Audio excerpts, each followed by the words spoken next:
From the macabre minds of Laughing Devil Production comes another story from the Nightshade Diary.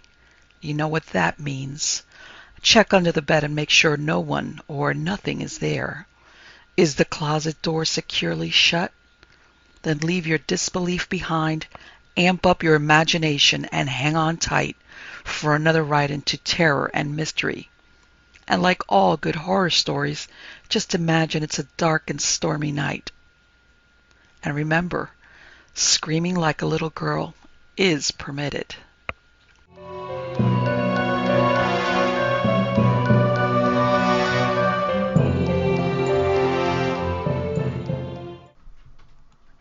The Cell by David Case. When my old Aunt Helen died, I inherited her house. I was the only relative. I wasn't sad about her death because I hardly knew her, and I wasn't overjoyed about the house because it's an ancient thing, ugly and dilapidated and unpleasant. I suppose that it had been a decent enough house in its day, but Aunt Helen had lived there all alone for many years, ever since her husband disappeared. She was slightly crazy and never left the house. The house and the old woman sort of fell apart together. Sometimes she could be seen rocking on the front porch, cackling or laughing or moaning. It was a singular sound and rather hard to define. No one knows just how crazy she was, and no one cared. She seemed to be harmless enough, and they left her alone, and in the end she died quite peaceably of old age. So the house was mine. I went there one miserable afternoon to look it over and see if there was anything that I wanted to keep before putting it up for auction. There was nothing. I would have left after the first 10 minutes if the rain had not increased. But it increased. It came down very heavily, and I had only a light coat with me. I decided to wait and see if it would let up presently. There was nothing else to do, so I continued to poke around those damp and dirty rooms. Nothing seemed of the slightest value on the ground floor. I opened the basement door, thinking there might be something stored down there, but a gust of foul air belched out, and I shut the door again. I was certain there would be nothing worth going down for. Instead, I went upstairs and looked through the bedrooms. They were all just skeletons of rooms, except the one that Aunt Helen must have used. There was some furniture there, but it was broken and worthless. I was ready to leave, and it was only some whim of chance that made me open one of the bureau drawers. That was where I found the book. It was moldy with age. It had been torn and then repaired with tape. When I opened it, the binding groaned stiffly and the pages crackled. They were dry and stained and creased, but I could still read the writing on them. It was in a man's hand, small and precise and neat and careful. The hand of a boring person, I thought. It appeared to be a diary or journal of some sort.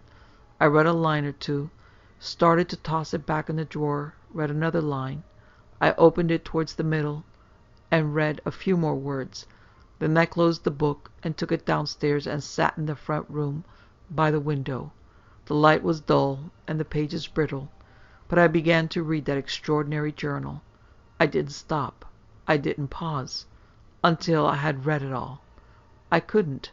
I was glued to the chair. My spine seemed fixed and my flesh fluid and creeping around it. The light grew dimmer, but my eyes would not leave those pages. Beside my chair the rain was drumming against the glass. The sky was dark with clouds unbroken, and the wind rushed across the unkept lawn. It was the right day to read such a book. This is the book. May 4th. God, it was horrible last night. Last night it was the worst that it has been to date. I wish that I could remember the other times more clearly. I should have started keeping a record earlier. I know that now. But it took a great effort to begin this book that will show what I am, and I could not bring myself to do it before. At any rate, I am sure that last night was much worse than ever before. Perhaps that is why I feel I must start this record now. Perhaps I must drain my feelings off in some way. It makes me wonder if I will be able to force myself to go down to my cell again next month. But of course I must.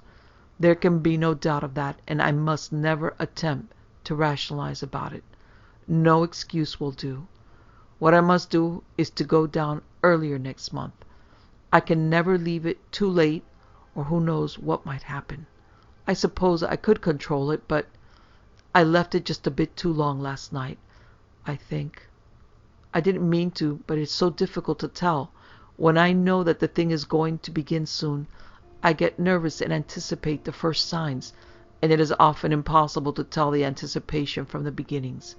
The change starts with a certain nervous feeling, and when I am already nervous, it can begin before I realize it. That frightens me. I shall have to be more careful in the future. I'm in my room now. I'm trying to remember all the details. This record will be useless if it is not completely accurate. It will be of no value to me or to anyone else. I have not yet decided if anyone else will ever see it. Under the circumstances, that is a terrible decision to be forced to make.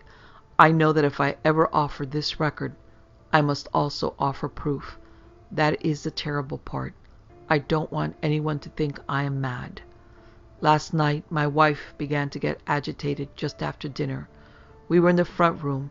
She kept looking at her wristwatch and then glancing sideways at me. I didn't like the way she let her eyes slide toward me without moving her head. I can't blame her, of course, and I pretended not to notice.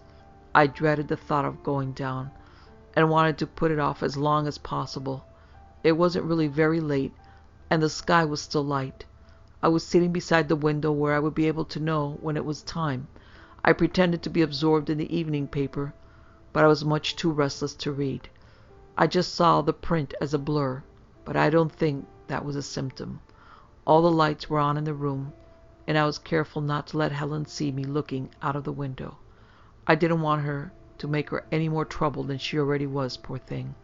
But at the same time, I can remember feeling a strange sense of pleasure as I noticed the frightened look in her eyes. It was almost a sexual pleasure, I think. I don't know. Perhaps it was a preliminary sign of my disease, or perhaps it is a reaction normal to men. I can't tell because I am not like other men.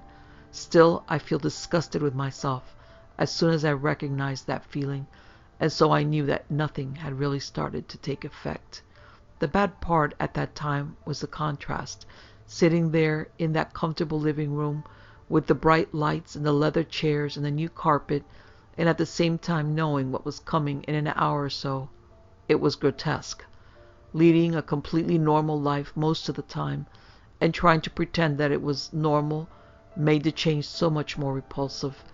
It made me almost hate myself, even though I fully understand that it is a sickness, and no fault of my own. Perhaps no fault of anyone's. Possibly the fault of a distant ancestor. I don't know. But certainly I am not to blame. If I were, I would kill myself, I think. I kept stealing glances at the gilt-framed mirror on the wall, and expecting to see some sign, although I knew that it was too early. It had to be too early, or else it would have been too late. Even if I were able to control myself in the first stages, it would have been too horrible for my wife. I doubt that I could have borne it myself, if I saw it again. If I looked in that normal gilt-framed mirror and actually saw it. That is why there is no mirror in the cell. At 9 o'clock I stood up. The sky was darkening outside the window. The window was bordered by pretty lace curtains. My wife looked quickly at me, then looked away. I carefully folded the newspaper and put it down in the chair. I looked normal and calm. "Well, it's time," I said. "Yes, I suppose so," she said, and I could hear the struggle to keep relief out of her voice. We went into the hallway and down the dark stairs to the basement. My wife went down first. They are old wooden stairs with a clammy basement wall on one side and a handrail on the other. This is an old house, and although I have kept the upstairs in good repair, the basement is ancient and gloomy. I cannot seem to force myself to go down there at normal times, but that is understandable enough under the circumstances, and in a way it seems proper that it should be dank and unkempt. It at least lessens the contrast at the last minute. The stairs groaned underfoot. The dead air seemed to climb the steps to meet us, and suddenly I felt dizzy. I put one hand against the moldy wall for support. My foot slipped, and I had to clutch at the handrail. I caught myself, but my foot stepped one step and banged down on the next. My wife turned at the noise. Her face was terrible. Her eyes were white and wide, her mouth was open. For a long instant she could not control that expression. I have seldom seen more fear and horror in a face. Never without cause, certainly. And certainly she had no cause. She must know that I would never hurt her. Still, I cannot blame her for being afraid. It was the horror that hurt me. I hated to see the horror that I could inspire in one I loved. And then the expression vanished and she smiled. A little lip-biting smile. I think she was ashamed that she had shown her fear. I smiled back at her. And that was when I realized that I had left it to the very last moment. My mouth was stiff and my teeth felt too large. I knew that my control was going. The cell is at the far end of the basement. I went ahead of her and opened the door myself. She stood back a bit. I walked in and looked out of the door and smiled again. Her face was very pale, almost illuminated in the dark basement. She moved forward, and it was as if her face were floating disembodied. Her throat was the whitest part of all, and I could see the veins in her neck. I looked away from the veins in her neck. She tried her best to look as though she regretted having to close the door. I suppose she did, in a way. Then she closed it, and I heard the key turn in the lock, and the heavy bar slide into place. I listened behind the door, and for a few moments there was no sound. I knew that she was waiting outside.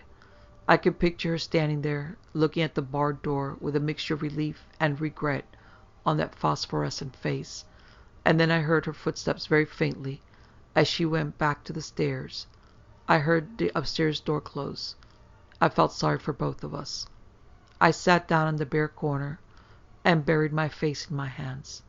It was still my face, but it was very stiff. I could tell it would not be long.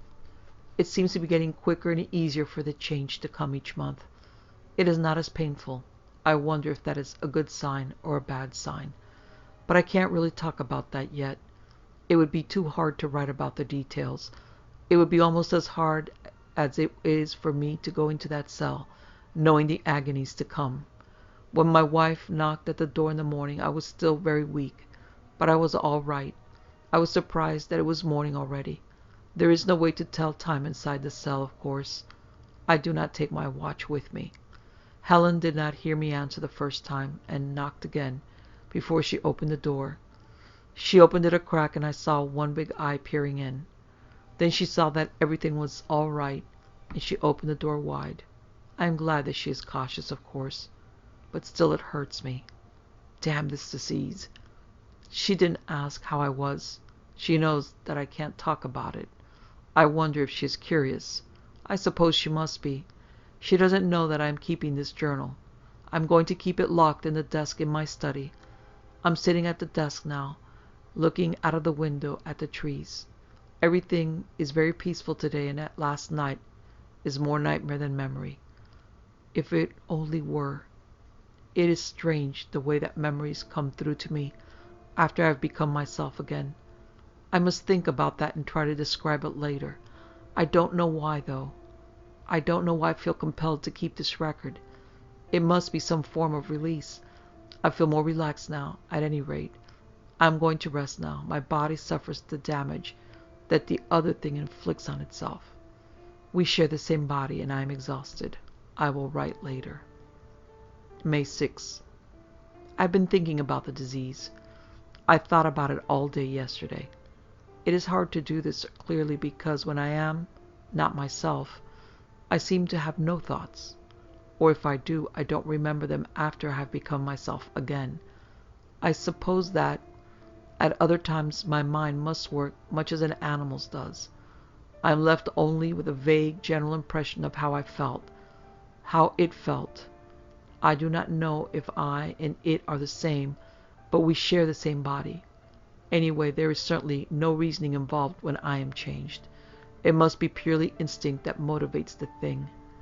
And instinct does not fit well into the pattern of the human brain. Or does my brain also change? The impressions are very strong. I can recall the impressions almost to the point of summoning them up again. But this is simply a matter of remembering what the other thing was feeling at that time, not what it was doing, or what it looked like. It is a matter of recalling an emotion without the circumstances that caused it. But what a powerful emotion! It is always hard to express a feeling in words, and this is a very complex feeling. I think it was need most of all, need and frustration, but there is all that violence and hatred and lust mingled with it. I don't suppose any normal man could ever feel it in quite the same way. Perhaps emotion is always stronger when it is instinctive and when there is no rational force working on it. It all came from within and seemed to have nothing to do with the actual physical action. It burned like an inferno within the thing. That was what drove it to its wild ferocity. That was what it felt like at the time. As far as what actually happens, I see it objectively, divorced from the emotion and impressions, as though I were a separate person who had been in the cell and had witnessed the whole thing. God help any person who ever had. It would surely drive him mad, although I doubt that there would be time for madness, locked in that cell with the thing that I became. I can clearly see the scene within that cell. It flings itself at those padded walls, tearing at them with talons and ripping with terrible fangs. It drops to the floor, crouches for a moment, snarling, then springs at the wall again. It is driven by that rage within, again and again in a frenzied passion. It pauses only to summon renewed rage, and then springs again, more savagely than before, until at last its energy is spent and it grovels, panting and waiting. Last night it attempted to batter the door down, but the door is too strong. I wonder if my wife can hear the sounds that it makes as it attacks the walls.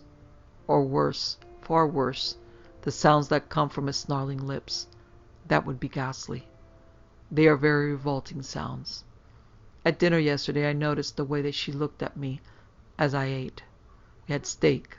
I've always liked my steak rare, but she looked at me as though she expected I would tear at the meat like some wild beast. Perhaps she does hear. Thank heavens that she can never see it. It takes her several days to recover as it is, to become normal again. I am quite normal now, of course. May 7th. I am completely sane. It occurs to me that I have not yet stated that, and it is necessary. If anyone ever reads this, they must understand that I am not crazy. It is not a disease of the mind, it is a disease of the body. It is purely physical. It must be, to cause the physical change that it does. I haven't yet written about the change. That will be very hard, although I can see it objectively. I can see my hands and body, and feel my face. I cannot see my face, of course, because there is no mirror. I don't know if I could bear it if I had a memory of what my face must become. And I don't know if I can describe it honestly, or honestly describe it. Perhaps some night I shall bring this book into my cell with me, and write as long as I can. Describe the changes as they occur in my body until my mind can no longer cope with the effort. Until it is no longer my body. The question that plagues me most in this is whether any other human being has ever suffered from the same disease. Somehow I think it would be easier to bear up to it if I knew that I was not the only one. It is not a case of misery enjoying company. It is just that I want the reassurance that it is not peculiar to me, that it is in no way my fault that I suffer with it. I can be patient under this trial only so long as I know that it could not have been prevented. I have tried to find a case similar to mine. I have done a great deal of research, enough to make the librarian suspicious, if she were of a superstitious nature, but she is not. She is an old maid, and she is fat. I believe she thinks that lycanthropy is the study of butterflies, but the research has turned up nothing. The moldy old volumes and the big leather-bound psychological books record legends and myths on the one hand, and madness on the other. There are cases that are similar in the recorded details, but in each of these the subject was mentally ill. There were no physical changes, although sometimes the poor madman thought that there were, and yet there must be a basis for the legends. All legends have some anchor in the truth. I cling to that belief. I must cling to something. My grandfather, on my father's side, came from the Balkans, somewhere in the Transylvanian Alps. I don't know if that has any relevance, but most of the legends seem to have begun in that area. It is surely a diseased area. And too, I feel sure that it must be an inherited disease. It is nothing that I could have caught. I have always been a temperate and clean living man. I practice moderation in all things. I neither drink, nor smoke, nor womanize, and my health has always been good, so I am certain that the disease was congenital. I suffer for the sins of my forebears, though some jest of fate, some terrible jest of a wicked fate that punishes the innocent for the crimes of the guilty. The disease must be carried in the blood or, more likely, in the genes. I suppose that it is passed on to one's children in a recessive state, waiting, lurking latently in man after man down through the generations until, once every century, once every 1,000 years perhaps, there is the proper combination to turn it into a dominant trait, and then it becomes a malignant, raging disease, growing stronger as the victim grows older, getting strength from the body that it shares, and tries to destroy. I must believe this, and I do. I must not think that I am unique, or that I could be in any way, no matter how indirectly and innocently, responsible for it. I must know that it was a curse born with me as surely as my brown hair or greenish eyes, and that it was predestined from the time, who knows how many generations ago, when my ancestor committed some vile act that brought him into contact with the germs of the sickness. I hate my ancestors for this, but I am grateful that it is their sin and not my own. If I thought that any action of my life had brought about this affliction, the thought would surely drive me mad. It would destroy my mind. I have a great fear of that. It is a rational fear. This thing that I suffer from is enough to drive anyone to insanity. June 2nd. Last week, I thought seriously about going to the doctor. It is out of the question. I knew that all along, of course, but the fact that I even considered it shows how desperate I have become. I am ready to clutch at straws, to take any risk that has the slightest chance of saving me. But I know that I must cure myself. Any salvation must come from within. It was my wife who put the idea into my head. Indirectly, of course. She mentioned something about psychiatrists, something that she had read in the newspaper. I think just some vague statement so that she could use the term while talking to me, and suggest it without saying so. Well, her plan worked, because I did think about it, but it is quite impossible. I was hurt that she mentioned a psychiatrist instead of a medical doctor. She knows as well as I that it is a physical affliction. I have told her that often enough. Still, she has a point. No doctor would believe me. They would think me insane and refer me to a psychiatrist anyway. And the psychiatrist would be useless because he would try to cure a non-existent concept. The only way that I could prove that disease is physical would be to have them actually witness the change, and that must never be. That thought gave me the first laugh that I have had for a long, long time. I can picture myself in the psychiatrist's office. It is at night, the night. I am lying on my back on his leather couch, and he is sitting in a chair beside me. I have just finished telling him about all my illness, while he listened patiently, nodding from time to time. When I finish explaining, he begins to talk in his low, confident tones. He is a very professional type with a bald head and gold-rimmed spectacles. He sits with his legs crossed, his notebook on his knee. He is not looking at me while he speaks. He is looking down at his notes. And I am not looking at him. I am looking at the window. I see the whole scene so clearly. I can even see his degrees framed on the wall. They are all on the wall opposite the window, where the moonlight glitters on the gold seals. There are rows of huge and heavy books and a large desk. I see everything, and then I look at the window again. The change always comes much more quickly and smoothly when I can see the moon than when I am in the cell. I feel it begin. The doctor talks on softly. Perhaps he tells me that it is all nonsense, that it is impossible, that it is merely a figment of my imagination, a delusion of a sick mind. He turns toward me to impress his point. He looks into my eyes and his face. This is what makes me laugh. His face would break and shatter. That cold, scientific, intelligent face would plunge down through all the long eons of time and become the primitive and superstitious and terrified face of his ancestors. And then, I don't suppose that it is really so funny, but it is pleasant to laugh again. June 3rd. Tonight I must go to the cell. I dread it. So does my wife. Yesterday I detected signs of nervousness in her. She is getting worse. She hinted again that I should get help. Help! What help is there for me? But she doesn't seem to understand. Perhaps she is blocking the terrible truth from her mind. Perhaps she would prefer if I were mad. But it is her sanity I worry about at these times, not my own. Myself, I can only hope that it does not get worse, and that I shall be able to live my life out this way, normal, but for that one night each month. But how I dread that night, that cell. Even when I am no longer myself, I am still me to the extent that we share the same body, and that the emotions and the impressions remain with me and hurt me.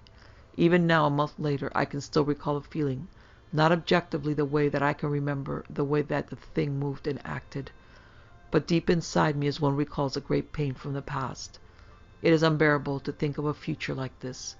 I can bear the present, but not the thought of the future. And if it should get worse? But perhaps it may get better. That is possible. Diseases can cure themselves. Body can develop tolerances and antibodies and immunity. I can only hope for that as I face the future. Hope that someday the month will pass and it will not happen, and I will know that I am on the way to recovery. I must never have children, of course. Even if I recover, there can be no children. The disease must never be passed on. My wife is sorry about this. She wants children. She doesn't seem to understand why it is impossible, why it would be a monstrous act. I think that she truly might prefer if it were I were insane. Sometimes I even think that she doubts me, that she thinks that I am not quite right. Well, of course I am not all right, but I mean, sometimes she seems to think that I am insane. There, I've stated that for this record, but perhaps I'm being overly sensitive. I have a right to be. I've neglected this record during the month. I meant to write it every day, but I found it too oppressive to write about it when it was not imminent. I prefer to forget it as long and as often as I can. Thinking about it only reminds me that the night must come again. This night I intend to bring this notebook into the cell with me. I want to record as much as I can. Perhaps the record will prove valuable. Perhaps it will only be disgusting. But I must try. I must gain all the possible knowledge that I can. It is my only hope that I may find a cure. I must rest now. Tonight will be exhausting. It is a lovely clear day, and I know that the sky will be sparkling. It will be an effort to go to the cell. June 3rd, night. Well, the door is locked and barred. I listened until her footsteps went up the stairs and the door closed at the top. Now I am alone in the cell. I feel all right. I came down earlier tonight. I was afraid to wait any longer. It was a good idea to bring this book with me. It is something to do, something to occupy myself with while I wait. Anything is better than just sitting here and waiting for it to happen. I keep watching my hands as I write. My fingernails. They are all right. Nothing has happened. Nothing has begun. My fingers are long and straight and my nails are clipped. I must watch carefully so that I can detect the very first signs.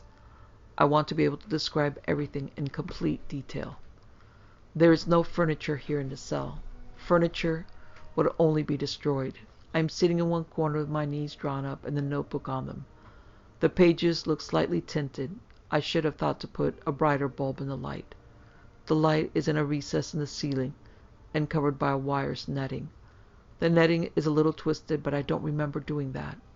I wouldn't probably. It is light enough to observe the cell anyway. I have never really noticed it before. I suppose that I was always too concerned with myself to notice my surroundings. But it is earlier tonight. The cell is concrete, the walls are thick, and the door is metal with large bolts. The walls are heavily padded on the inside. Helen and I did the padding ourselves, of course. It might have been difficult to explain to the contractor why we wanted to pad a cell in our basement. I think that we told him the concrete structure was for our dog. He didn't seem curious about it. We don't have a dog, really. Dogs don't like me. I frighten them. I suppose that they can sense my affliction even when I am normal. That is further proof that it is a physical disease. I killed a dog once, but it was a vicious dog, and I had to. The smell is stifling and musty. I expect that the walls are damp under the pads, and the stuffing has begun to molder. We shall have to replace the padding soon. I must try to make the cell as bearable as possible. The pads are ripped in places, and the stuffing is running out and curling on the floor. The cover of the padding is tough and thick and smooth, so I know that its talons must be very powerful and sharp. They must be able to slice through those pads like a knife through butter. I wonder if I have ever broken a nail tearing at the walls. I should look in the brick places to see. It would be evidence of an actual change. I will look later. It seems likely that I will find something. I know the terrible rage that drives the thing at those walls, the unbelievable strength that it possesses, and it seems that even those heavy nails will be splintered by the force that is behind them. Those wicked claws, I shudder when I think of them, moving at the ends of constricted and hooked fingers, the way that they can rend and tear those heavy pads. Think what they could do to the softness of flesh. Think what they would do to a man's throat. It makes me tremble all over to imagine it. I can almost feel what it would be like, and the feeling sickens me. But it persists. It wants to be recognized. I can see how those fingers would close, drawing the white skin up in little trails under the skin parted, and the fingers sank into the bubbling, pulsing throat. I can see the talons disappear, the fingers themselves gouge in, feel the heat of the blood as it comes spurting out into my face, taste the hot, salty blood, smell it until my head reels and everything fades away, and there is only the stricken face beneath me. I can see that face change and hear the death that would gurgle in his throat as my fangs, as I bring myself, soft throat as my fangs, close soft hot flesh, and they sink in and tear. June 4th. I have just finished patching this book together. I had to use tape where it was torn. I must have ripped it last night during the sickness. I don't remember doing it. I don't think that it was deliberate. It is just anything within reach that is destroyed in its blind fury. The book was not methodically torn in half or quarters, but just mutilated at random. The front cover was torn to shreds, but the pages are still readable. My fountain pen had been snapped in two like a twig. It is hard to imagine such unleashed energy and power. I have always been a strong man, and I have always kept myself in perfect fitness through exercise and moderation. But the strength that comes with a change is beyond comprehension. It seems that the very muscles and sinews of my body must change, that it must be internal as well as external. Perhaps we do not share the same body, but the same small part of the brain that remembers. That would be encouraging, to be able to think of the thing as a different entity. And yet my own body bears the bruises and the marks of the tortured flesh. The two bodies cannot exist at the same time. It is very confusing. It is beyond my powers of reasoning, and I am as rational as any man, and more so than most. How many other men could face this thing that I struggle with and retain their sanity? I am proud of that. I am not a vain man, but of that strength of mind I am proud. I didn't write about the change. I remember feeling it start, and it seemed that I was writing, but somehow it is not recorded.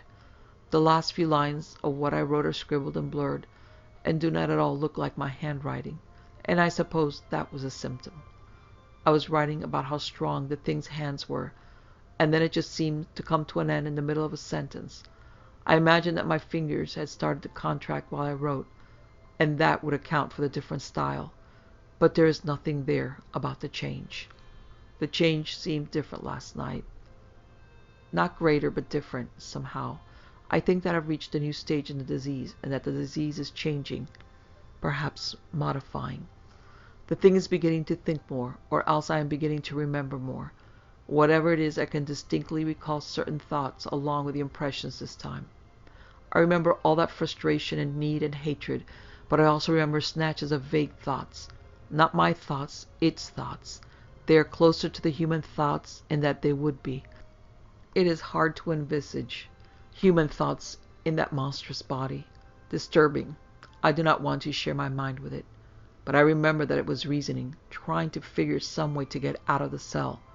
I remember a pause in the violence while it crouched and rolled its white eyes around, seeking some weak point in the walls, the door. Perhaps it was seeking some type of deception to get Helen to open the door. There was no escape, of course. We have taken all necessary precautions. Even if it were able to reason as well as I, it could figure no way to get out of the cell. But that is the change in the disease, that reasoning power. It is possible that the thing is becoming more normal, more human. It is possible that I and the thing that I become are drawing closer together.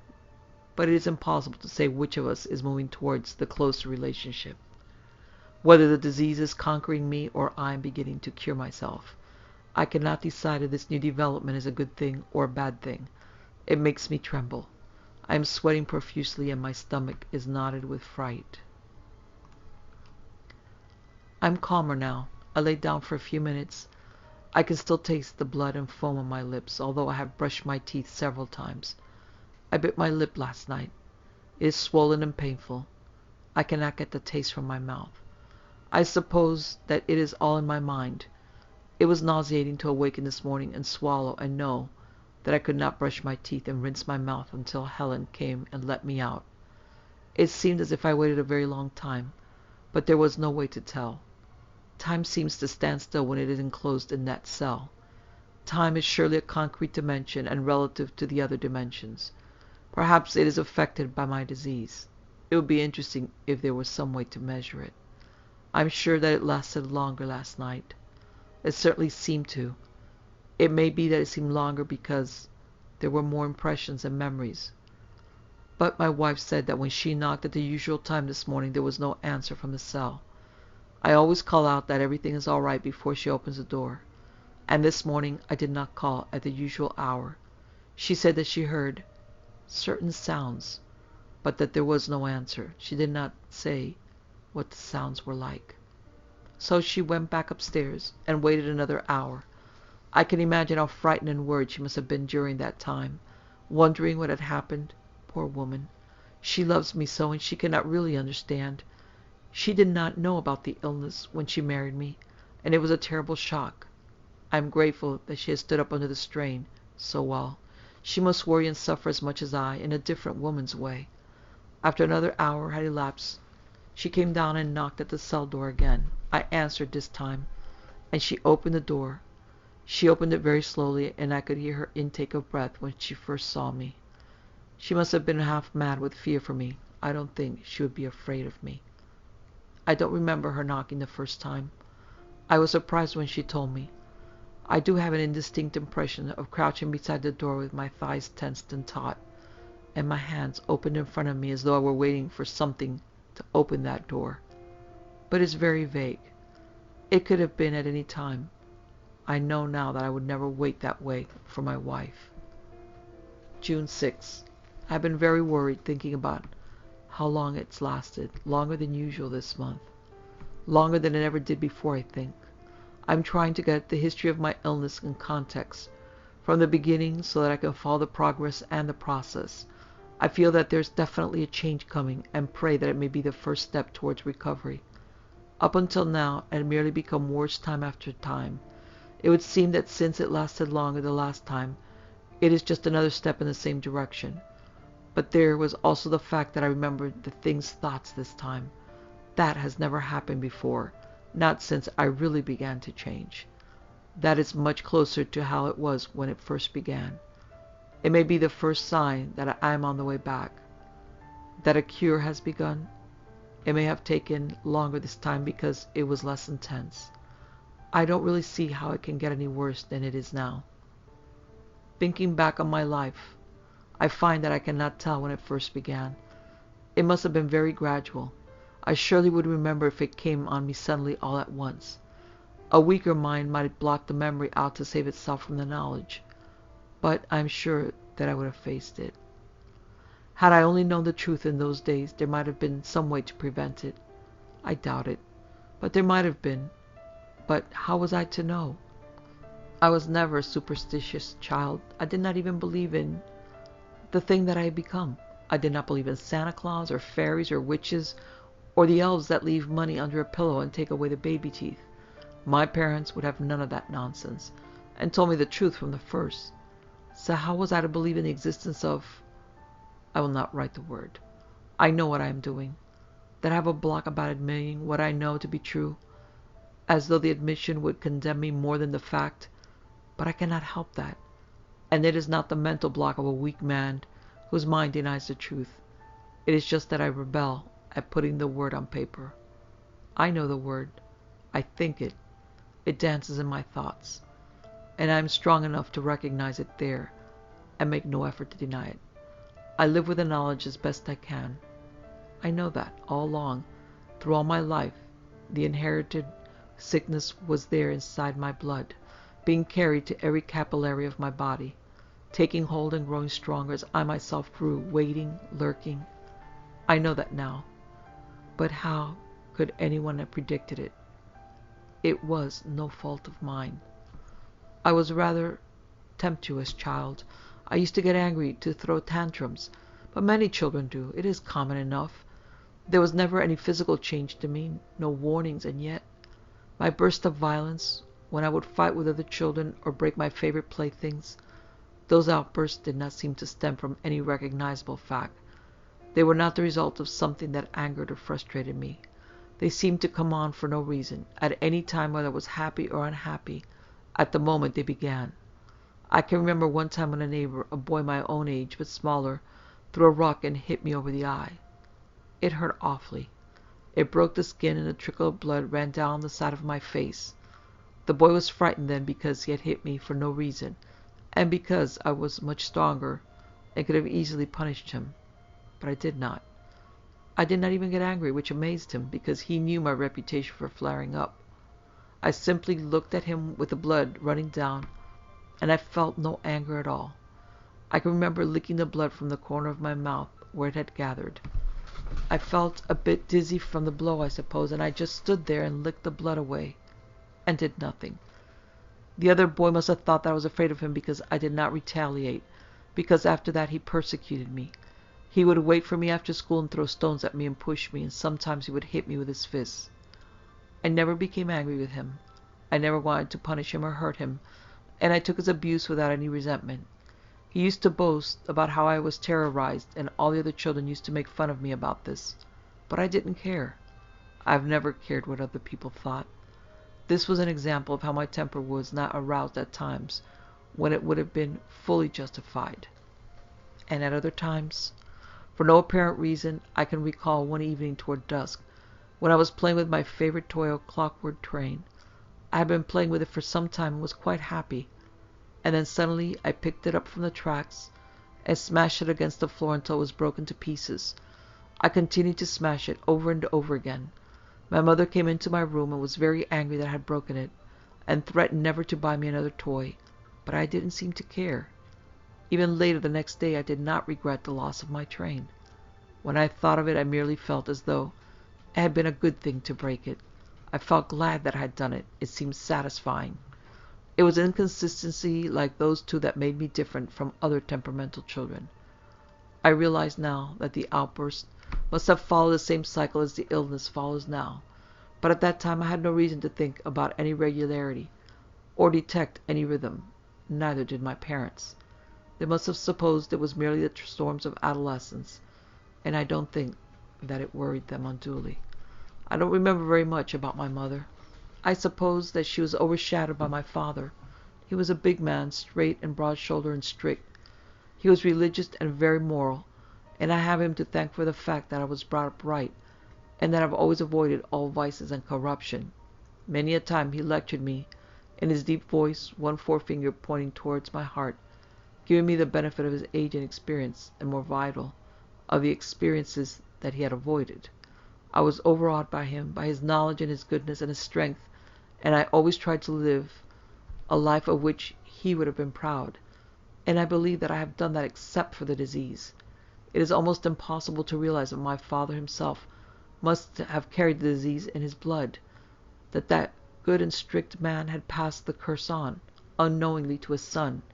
It is further proof that it is no fault of my own, that even such a fine man as my father did not know that he could have been the one whom it affected as it does me. Only once can I remember my father being unjust and unreasonable. It was the only time that he was ever angry with me.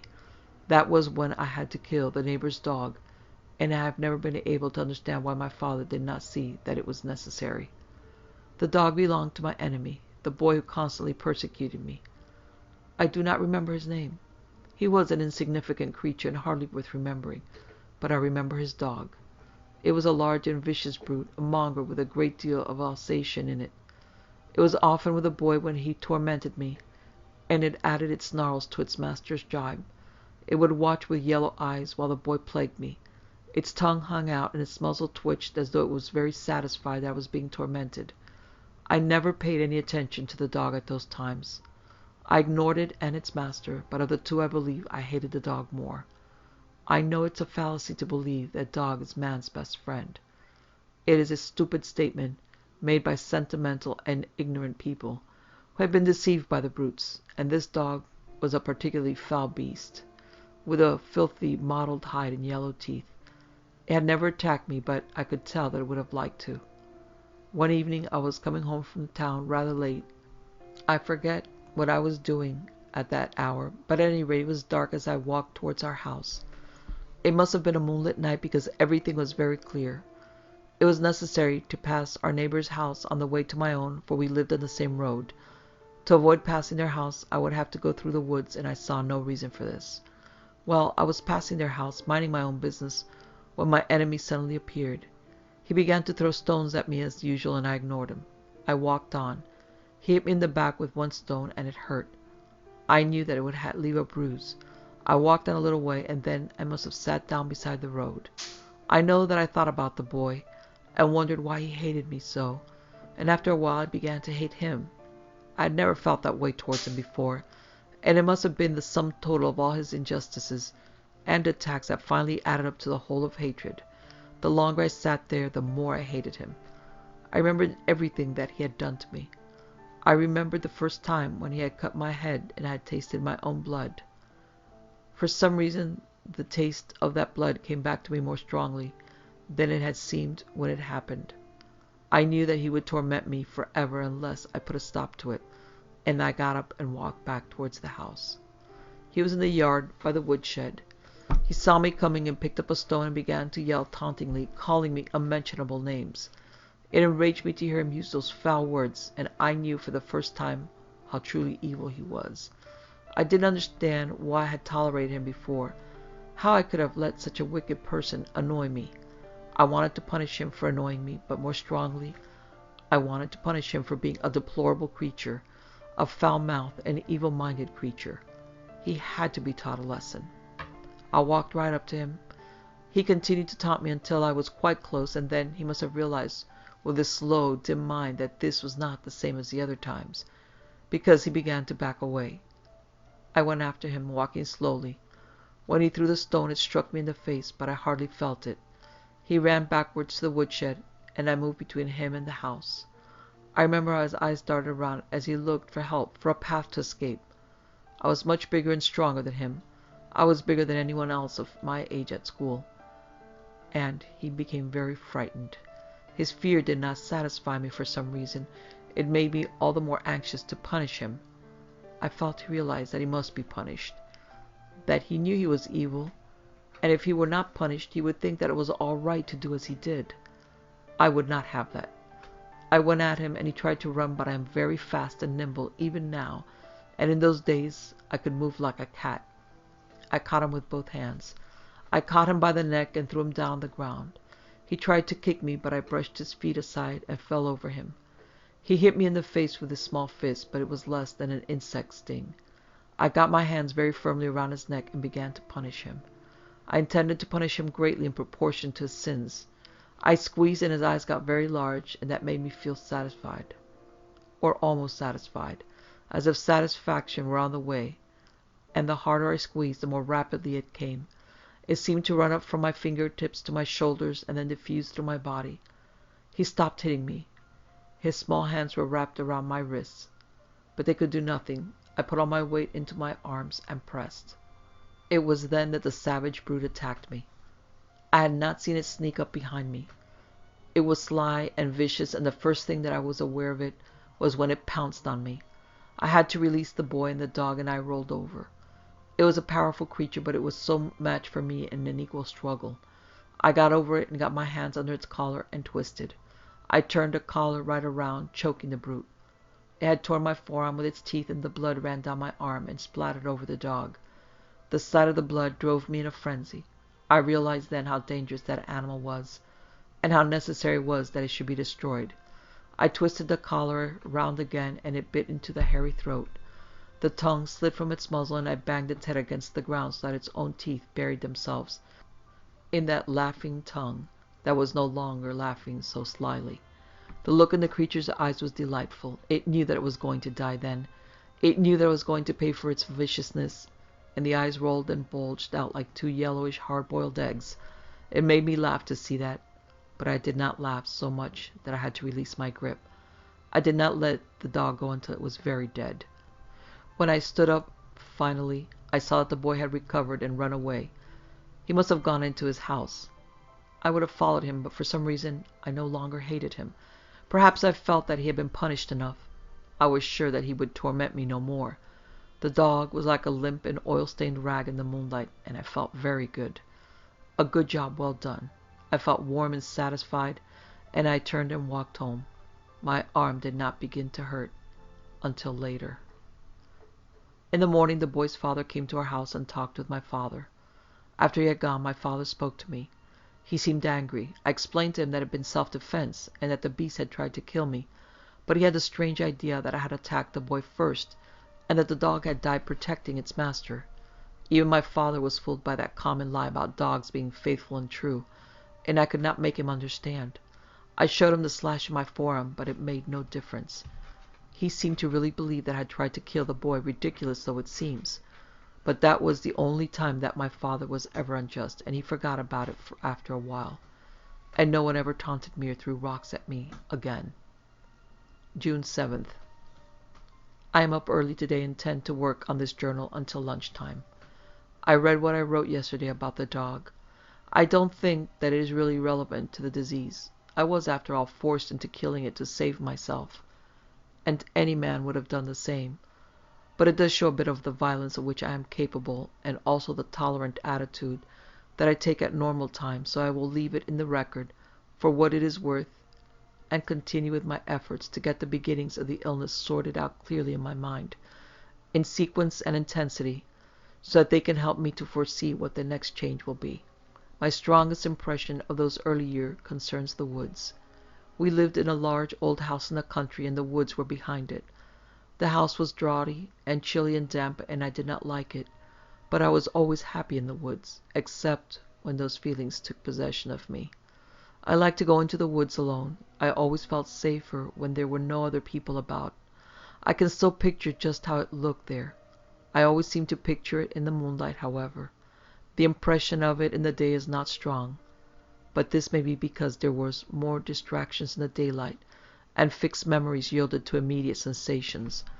But at night, is it one night that I remember, or many nights so similar that they have blended into the same memory? I was standing in a small clearing with the tall pine trees on every side. It was on a slight hill, and at the bottom of the hill our house nestled in the shadows. I could just see the top of the roof and the chimney against the sky, because the land rose a little to the far side as well. It was dark in the clearing, but the tops of the trees were white in the moonlight, silver needles under the wind. It was very quiet. A few fluffy cotton clouds avoided the moon. Standing in this place, I felt a great yearning, a vague and indistinct need. It was very much the same as spring fever, when one has to sit in school and could look out of the window at the flowers and grass. But it was much, much stronger. I had to do something, and there was nothing to do. I suppose that I thought it was a sexual need at the time. That must have been why I took my clothing off. I took everything off, even my shoes and socks, and stood there completely naked in the trees. It wasn't cold, but I was shivering. One shaft of light penetrated straight down the inside of a tree, and it seemed to give off a cold glow that turned me to ice. And I just stood there with my head thrown back and my mouth wide open, staring up at the sky and trembling as though every vein and every nerve of my body had become charged with electric current. I don't know how long I stood like that. It must have been some time, because the heavens had shifted position. And then suddenly it was over. Suddenly the need had left me, and I realized that I was shouting. Not shouting. It was more like a howl, a bay. I stopped. Everything was silent and dark, and I felt very strange, very naked, and very much alone and slightly ashamed at what I had done. I still supposed that it had been sexual, I imagine, but I also felt a great relief. I dressed and walked back to the house, and everything was all right for the rest of that month. Everything was fine. I was very much at peace. As I say, I don't know if this was a single memory or a combination of many months and many nights. I must have been quite young. I've been pondering for a while over what I have just written. I think that it must have happened more than once. I have glimpses of myself running through the woods naked, and crouching and hiding behind trees and rocks. These are very objective memories. They come back to me in the same way as the actions of the thing in the cell, as opposed to the impressions and emotions. I don't think that I was running from anyone or hiding from anyone. However, I am sure that I was all alone in the woods. I am also sure that there was no physical change. Quite sure. And strangely enough, I cannot remember the first time that I did change, or the first time that I became aware of changing. It must have come very gradually, so that there was no shock that would remain in my memory. The first recollection that I have of changing took place in my own bedroom, not in the woods. This must have been later. I was sitting on my bed, bent over and watching my hands. The bed was beside the window, and the moon was right there, so that the bedroom was all black and white. My hands were in my lap, and a shaft of light passed over them. I was naked. My backbones felt more naked than the rest of me, as though even the skin had been peeled away. I watched my hands. This couldn't have been the first time, because I seemed to know exactly what I was looking for, and I remember how my fingernails began to grow and my hands trembled and drew up. I don't remember what I did after that. June 8th. Helen is a good wife. Few women would have put up with what she has. I must be honest. She is not a good-looking woman. Perhaps she married me as a last resort, but I don't think so. I believe that she loves me. Sometimes it annoys me when she cannot seem to understand about my sickness, but apart from that, she is a good wife, and she must know that I would never hurt her. I don't think that I would ever hurt anyone. I go out of my way not to hurt anyone. I'm basically a shy and gentle person, and that is what makes the contrast so hard to imagine when one doesn't realize that it is a physical disease, and that I actually become something different, something dangerous. But I have managed to control it, and so I have never hurt anyone. I have promised Helen that I will take her out for dinner this evening. She is very happy about it. We do not go out much. I do not care for a frivolous social life and prefer to stay at home. But once in a while it does no harm. Helen enjoys it, although she agrees that I am right in limiting such evenings to 2 or 3 times a year. She is dressing now. I may write more when we get home, if it is not too late. Well, what a fiasco this night has been. We have just returned, and Helen has gone directly to her room. She appears to be annoyed with me. I should have known better than to go out, than to cater to the whims of a woman. Women do not understand much of life. To begin with, to start the evening off on the wrong foot, Helen put on a dress that she knows I hate. It is an immodest dress that leaves her shoulders bare and makes her look like a tart. I tried to be pleasant about it, but she got annoyed when I told her the simple truth. Why do women get annoyed at the truth and not at deceptions? It is beyond me. Surely her own mirror would have told her that the same thing that I did. She can't really think after all this time that I am a man who can be flattering without reason, or that I would care to have my wife dressed like a tramp. But she put the dress on, and we had a little argument even before we left the house. I finally let her wear it, but I should have known better. I should have known what an ill temper I would be in all night because of it. When we got to the restaurant and got a table, I could see several of the other patrons looking at Helen. She didn't seem to be aware of it. She sat smiling happily and looking around the room. I'm sure that everyone thought that she was looking for someone to flirt with. What else would they think the way she was dressed? I was mortified. I could just imagine their thoughts. She looked like some strumpet that I had just picked up off the street. She had too much lipstick on, and her knees were uncovered when she was seated.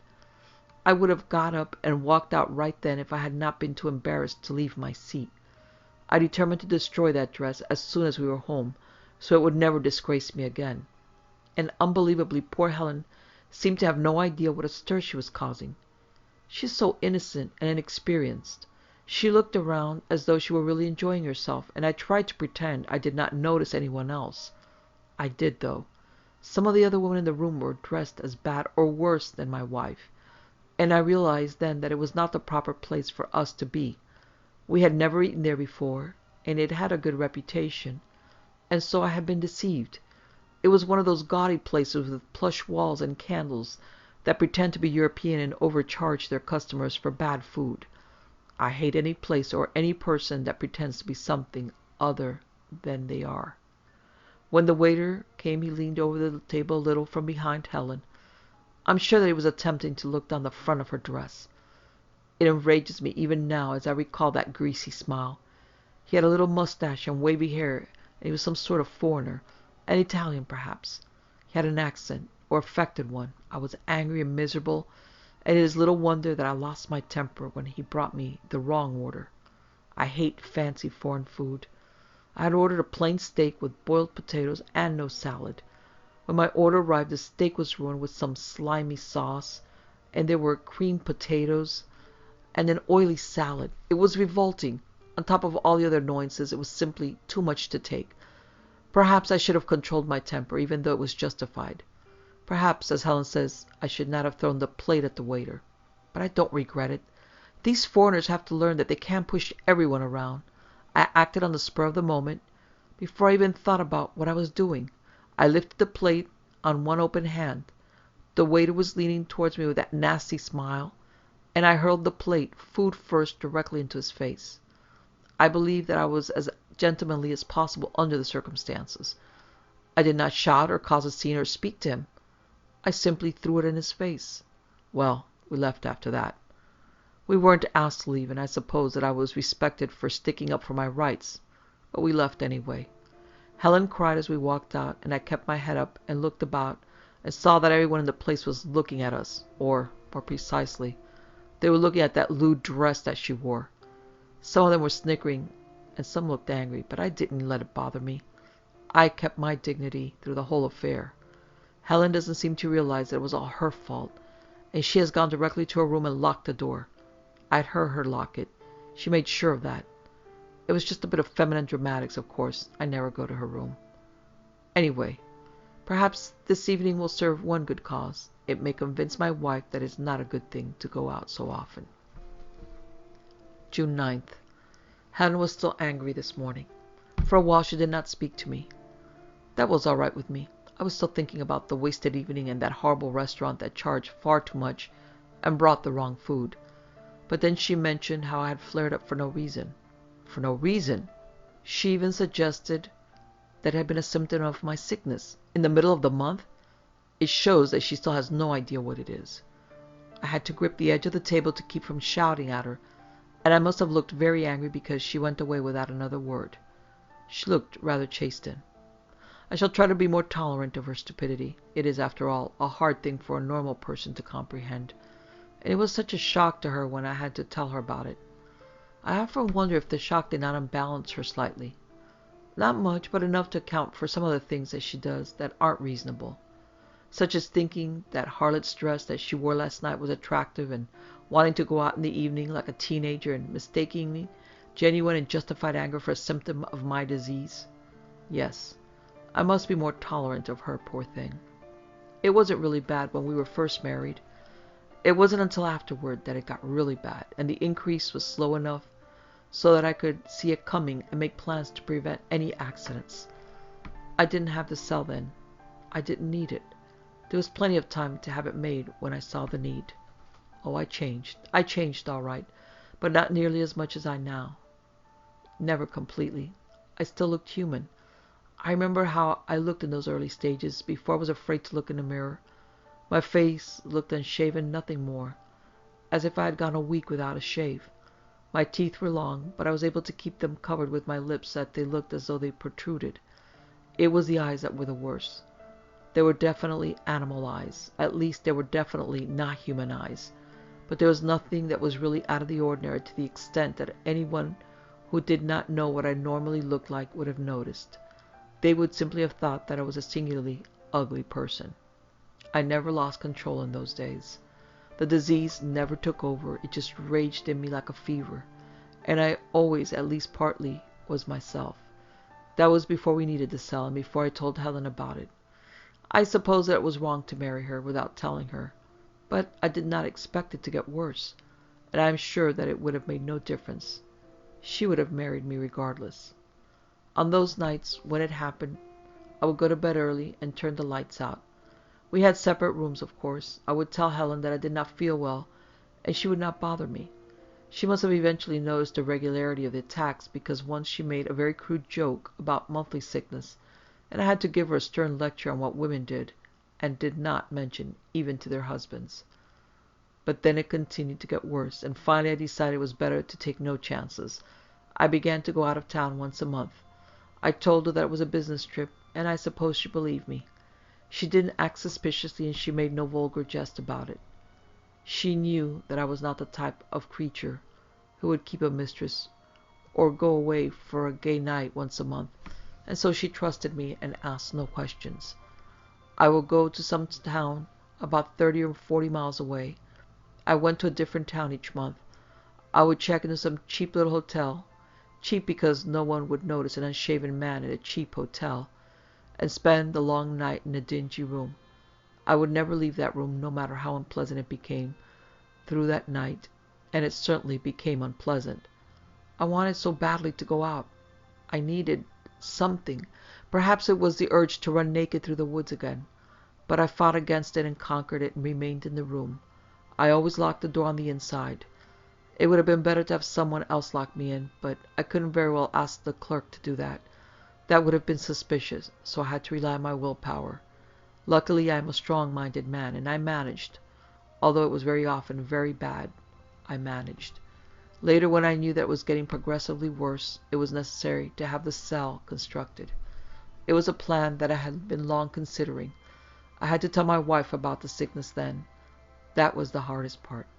Helen is not the most intelligent woman in the world, and at first she would not take me seriously. She would not believe me. She thought that I was joking, but then, when I had the contractor come in and build the cell, and she realized that I was serious about it, she thought that I was losing my mind. Oh, she never said that, but I could tell by the way she looked at me. When we were putting the pads on the wall, she kept shaking her head, as though we were both being ridiculous and wasting our time. It is understandable. I cannot blame her for being dubious at first. She knows better now. She is beginning to realize, although she still makes stupid mistakes and cannot differentiate between the physical and the mental, the normal and the abnormal. It takes time. We have had the cell for 6 months now. I have gone there every month, and Helen has done her part without question. She's a good wife, all in all, and if she annoys me occasionally by her lack of intelligence and inability to grasp the facts, I suppose that is only normal in most marriages when one partner is so vastly superior in mind. I am satisfied with my wife. I shall try to be more tolerant of her faults. I would never hurt her in any way. I would never hurt anyone. Evening of June 9th. I have not been honest. It bothers me. I did not write anything untruthful, but I omitted writing about the drunkard in the hotel. I have to tell everything, or else there is no point in keeping this journal, and so I must write about him. Anyway, nothing happened which I was to blame for. It happened on the last night that I went out of town, before the cell was built. I had been thinking about making a cell, but had put it off because of Helen, because that would mean telling her all about my disease. I suppose that the episode with the drunkard was the thing that finally decided me about it. It did show me that I was liable to be dangerous, and that my control was weakening. All in all, it was just as well that it happened, since it turned out all right, as far as I was concerned. I was innocent, and what happened to the drunkard was his own fault completely. It was a very poor hotel. I remember it well. It was as poor as any I had stayed at. The entrance was just a narrow doorway on the street, with a sign hanging over it. The sign was crooked. There was a maroon carpet in the corridor with all the threads showing, leading to the staircase. The reception desk was just an alcove in the hall. I had to ring a bell there and wait for the clerk to come out of a room under the stairs. It took him a long time, and when he came he was rubbing his eyes, and his shirt was hanging out of his trousers. He went behind the desk and shoved the book at me and yawned right in my face. He was a horrid fellow. I tell these things to show what kind of a hotel it was, and what the people who stayed there must have been like, especially the drunkard. People like that are better off dead than alive. The desk clerk did not look the least bit disgusted when he saw that I was unshaven. I always took the precaution of not shaving for a day or two before I went to a hotel, just in case someone were to see me when I was being ill. They might think it funny that a man's beard could grow so rapidly. Grow in just a few hours. It was just one of the small details that I was so careful about. I'm sure that no one ever suspected. But then, it is not a thing that one tends to think about in this day and age. In the day of the psychiatrist, I am a legend. The clerk in that place was unshaven himself, and he acted as if all the guests in the place went without a razor. Even though I had a suitcase, he asked for the money in advance. I went up to my room and closed and locked the door and turned all the lights out and lay down on the bed. I kept my clothing on. The only window was small and greasy and looked out on a brick wall so that I could not see the moon. It was always harder and more painful to change when I could not see it and had to imagine it, big and yellow and round in that black sky. I wanted so much to leave that horrible little room. I remember how I waited, almost wishing for the change to come so that I could get it over with. I kept getting up and walking to the window, pacing the room, going to the filthy sink and splashing water on my face. And then I must have gone to the bed again, because the next thing I remember I had already changed. I was lying on my back, tossing and turning and groaning. I was soaked with sweat. The bed was soaked. The gray sheets were all twisted beneath me, and I gripped the brass bedstead with one hand. One changed hand. It was bad.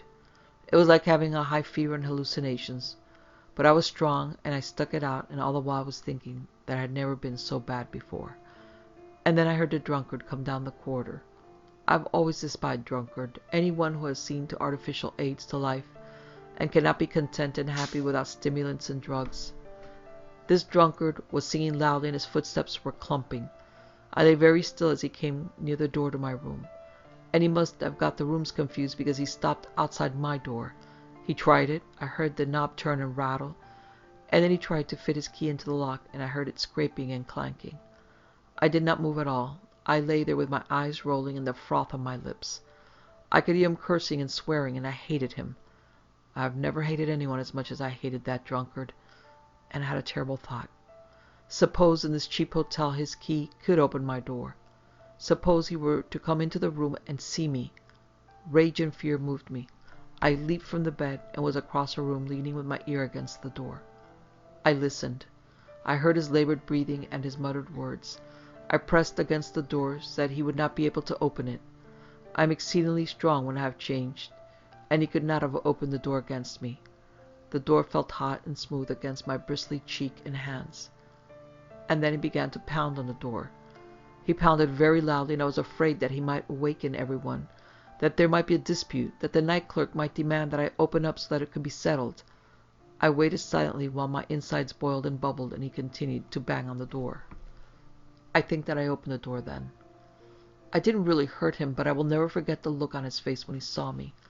His eyes, his mouth, his skin. He took a step backwards, and I wanted to go after him, but I knew that I must not. I possibly might have struck out at him. I do not remember, but he collapsed very suddenly. He was just a bundle of rags on the floor, with a horrible smell of alcohol and the other smell of blood. I stared for a moment, my fingers hooking at the air, and then I controlled myself and slammed the door and locked it again. I remember leaning against the door and panting. I must have been very frightened. I was sure that when he awoke he would get help and they would break into my room, and I knew that I must change back to myself before they did. Perhaps the fear acted as a catalyst, because very shortly after that I lay down, and when I opened my eyes I was all right once more. In the morning the clerk was very excited. Apparently they had just taken the body away. He asked me if I had heard any noise in the night, and I told him that I thought I heard someone singing in the hall, someone intoxicated. He told me that one of the residents had been found dead in the corridor by my room. I was very surprised and asked about it. Apparently the man had died of a heart attack. That seemed the obvious solution. The clerk told me that he had been drinking and had walked up the stairs, and it must have been too much for him. Drinking is very bad on the heart. The man had had a large bruise on his temple, but that must have happened when he fell down.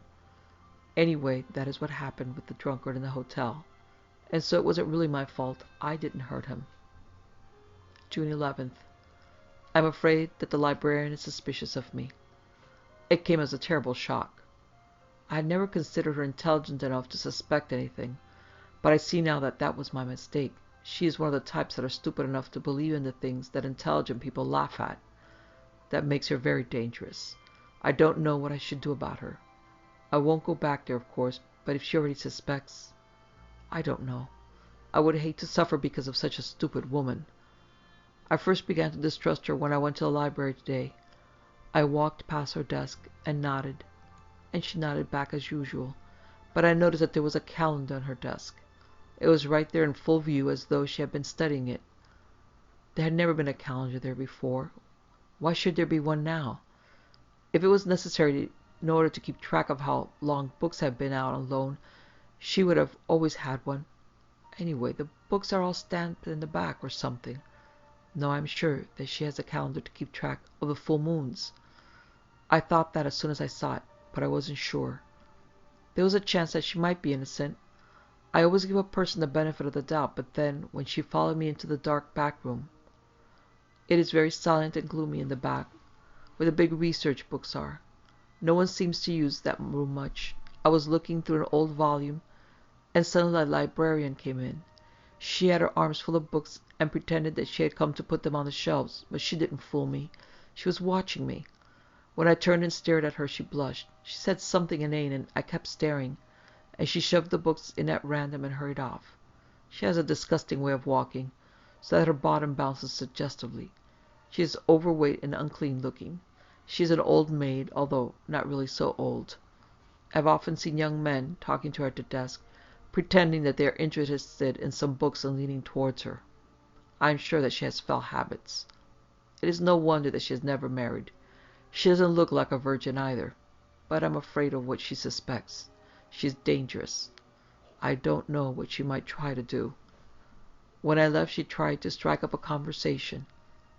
I had not stayed long, and she mentioned that, just to keep me talking.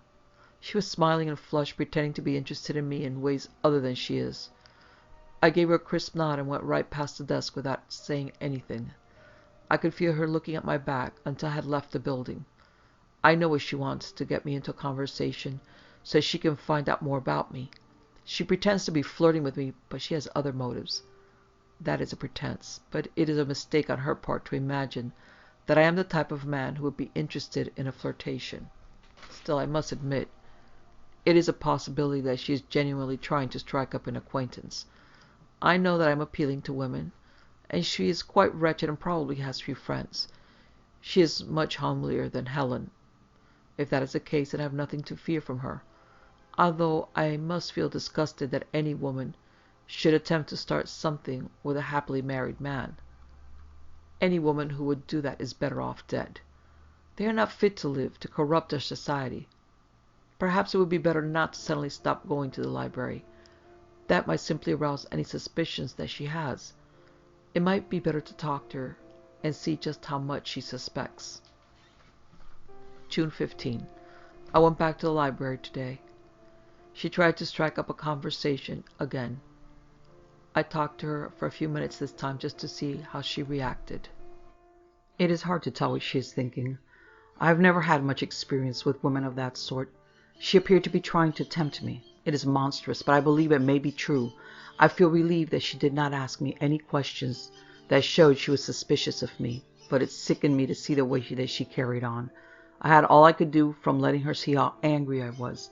It was hard to keep from screaming at her when she twitched her lips and looked coy and leaned over the desk towards me. She had a disgustingly tight sweater on. It makes a man wonder what could have happened to turn a woman out that way. The calendar was still on the desk, but I had a chance to look at it and saw that the stages of the moon were not marked on it. So I no longer think that I have anything to fear from her. She is more stupid than I supposed. Afterwards I went to the poetry section and pretended to be reading some poems so that I would throw her off the trail. I hate poetry. It seems so useless, but I fooled the girl. I just hope that no one saw me talking to her and got the wrong impression. June 24th. Well, the librarian showed her hand today. It was just as I thought. She is an immoral woman. She suspected nothing of my disease. She merely lusted after me. I believe that she makes a practice of seducing men. She certainly seemed experienced. She followed me into the back this afternoon. It was late, and we were the only ones in the whole library. I didn't hear her approach. I was reading, concentrating because it was hard to see in the dim light between the high shelves. And all of a sudden she was right there beside me. When I moved, startled, she giggled.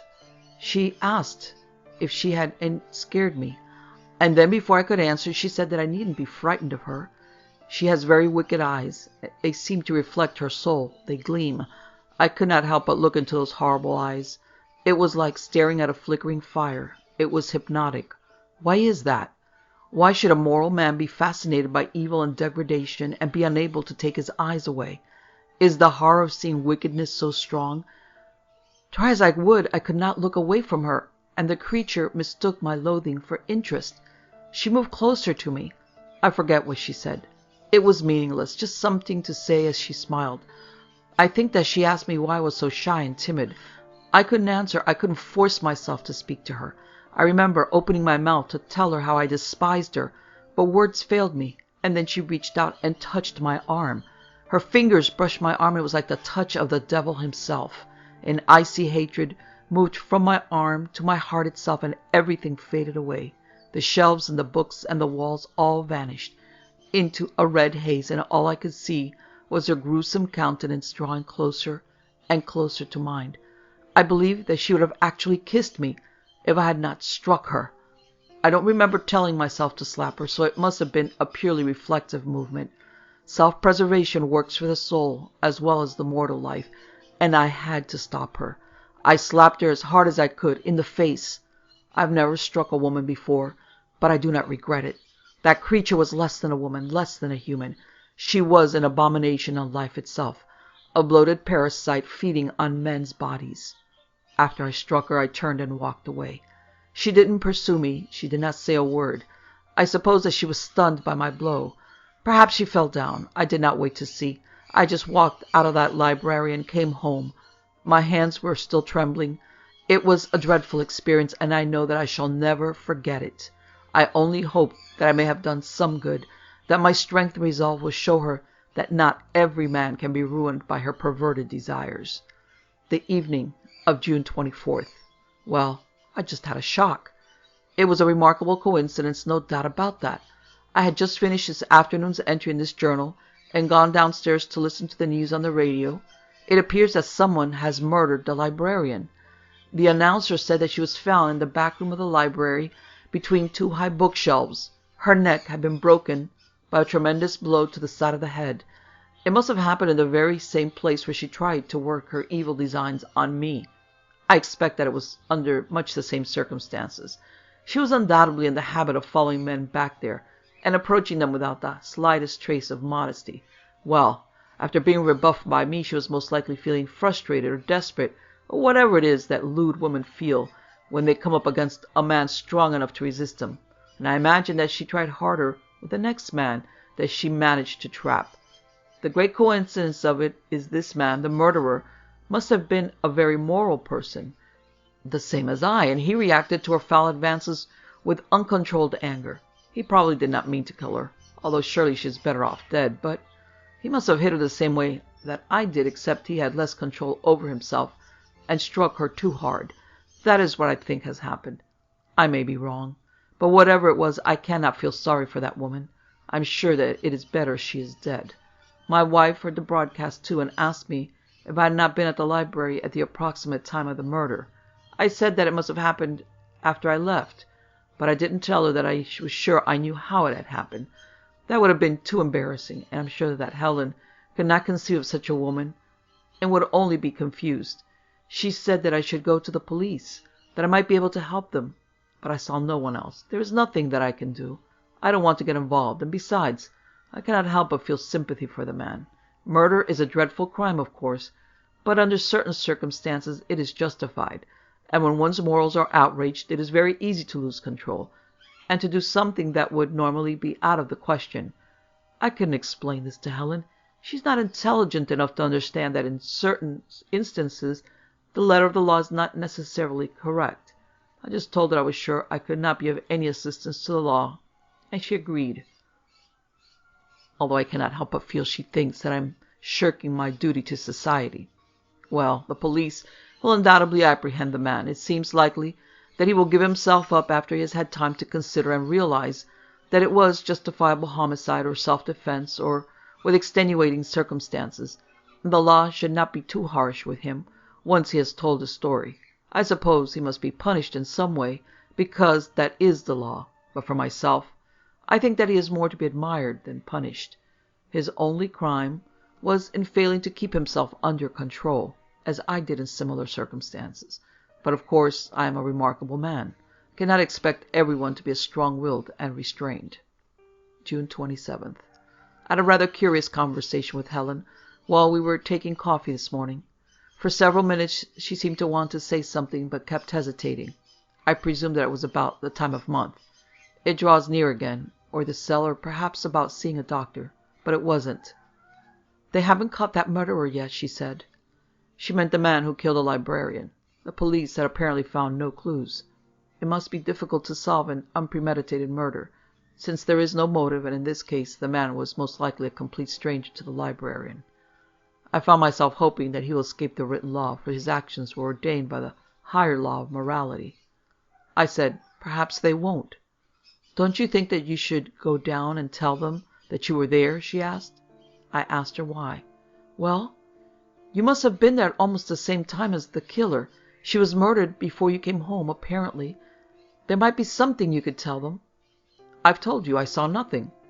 "You aren't afraid to go to the police, are you?" she asked me. She looked away when she said it. I don't know what could have given her that idea. What would I be afraid of?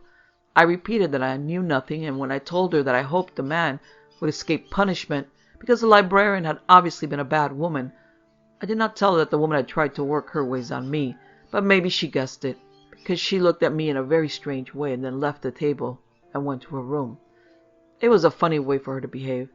I suppose it is her upbringing. The middle classes have such a ridiculous idea that mad-made laws have some higher right than man, who is behind them. I cannot understand how people can be so dense, so easily led. How can they regard the rules of society as the rules of God?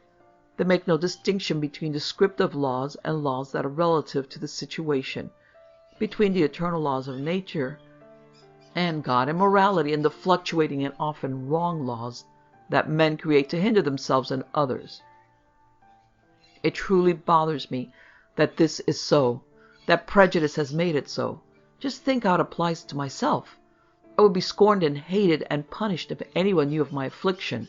The authorities would most likely pass a law to make it illegal to have this disease. But what good would that do? Diseases are not governed by the laws of governments, and I would be thought a criminal, although powerless to help myself. That is why no one must ever know about it. The old, almost forgotten prejudices and fears and superstitions would join forces with the new power of the authorities and destroy me. It is a terrible thing. One sees it everywhere and can do nothing to combat it. I feel very bitter about it. If I had lived 300 years ago, I would have at least been feared and acknowledged by anyone who knew. Now it would simply be legislated against. It is a good thing that I am a well-balanced man, or there is no telling what such stupidity would drive me to. I often feel bitter like this when the time draws near. I hate that cell so much. July 1st. Tomorrow I must go to the cell once more. I've tried to avoid thinking of it. I even neglected this journal in an attempt to think of other things, but it is quite impossible. I cannot avoid the thoughts, and the thoughts torment me. I feel that I shall not be able to bear it again. Even as I write this, my hands tremble and I am perspiring. It seems so unjust to punish myself because I am ill. It seems so unfair to martyr myself for the sake of an uncomprehending, uncaring society. I don't know if I'm thinking this way because it is so near, or because I am right. I know that my thoughts would change as a disease begins to cycle. I admit that, and yet my reasoning is flawless. I wonder if the cell is making the illness worse. I have not considered this before. I suppose it occurred to me, but it seemed too close to rationalization, and I did not think about it. But the fact remains that it was never so bad before I started going into the cell. I always had control of myself then. Even the last time that I stayed out, the time when the drunkard had the heart attack, I was able to restrain myself. The drunkard's death was the prime factor in my decision to have the cell built. But As I look back and realize that his death had nothing to do with me, I see that it was a false factor, that I acted without properly reasoning, without seeing that the cell might affect me and punish me instead of keeping me safe. Now I wonder if possibly the cell has aggravated the disease. It seems reasonable. It was always easier when I could see the sky, and since I have been shutting myself off completely, it has become worse. I really don't know. I would like to see, however. I wonder if I dare to stay out of the cell tomorrow night. Morning, July 3rd. Nothing that I can write can possibly describe my feelings. I am in despair. I despise myself. I know that it was not my fault. But the knowledge cannot diminish the shame, the horror. I feel that the human body cannot stand this much mortification, that my heart will burst, my brain melt so that all the memories run molten together, and I will die. But I am still alive. I would rather be dead. I have thought of suicide. I actually took my razor out and looked at the big blue vein at my wrist, and I think that I would have done it if it were not that the blood would remind me of what happened. And even as I felt my life drying away, I would be remembering that fiendish night. I cannot kill myself that way. If I had sleeping pills, I know that I would use them, but I have none. I have never used them. I do not approve of using drugs. I feel a little better now. I have been lying down. I think that I see things more clearly now, that I am rested. It wasn't as though I were responsible. Suicide would punish me, not the disease that turned me into the thing that committed the terrible crime. But I am still on fire with self-abasement. I hate myself. If only I had gone to the cell. But how was I to know? How could I have even imagined what was going to happen? I'm a gentle person. It was impossible to know that my body could be used for what happened. I feel as if I should take a cleaver and chop my hands off at the wrist. Should have my teeth torn out at the roots, God knows, if it were possible to change the past. There would be no question of it. I would surely destroy myself rather than let it happen. But there is no question of that. What is done, but I am so ashamed. I tried to act normally when I came into the house this morning. I acted as though nothing had happened, although it was very hard. My wife didn't say anything, but I saw her look closely at me. She didn't even ask where I had been all night, but I told her that I had been called away on business very suddenly. I don't know if she believed me. Neither of us mentioned that it had been the night. Perhaps she thinks that nothing happened this month, or that I am beginning to control it better. Or perhaps, I hate to write this, but it is a possibility. Perhaps she thinks that I forget about it, and that it is my mind that causes it. I don't know. She acted as though she wanted to ask me, but she didn't. I have to consider this later, when I can think more clearly. My mind is still burning, and I can think of nothing except what happened last night. I keep seeing her face. All that I can do is to keep brushing my teeth and cleaning my fingernails. I've had to burn my shirt. July 3rd, afternoon. It was all in the newspapers. It never occurred to me. I suppose I was so concerned and confused that I was thinking so much of myself that I forgot the rest of the world. But naturally it was on the front page of all the papers, and they had it all wrong. When I went down to lunch, my wife had the paper on the table. They were all folded back so that the story about last night was on top. She did not look at me while I read them.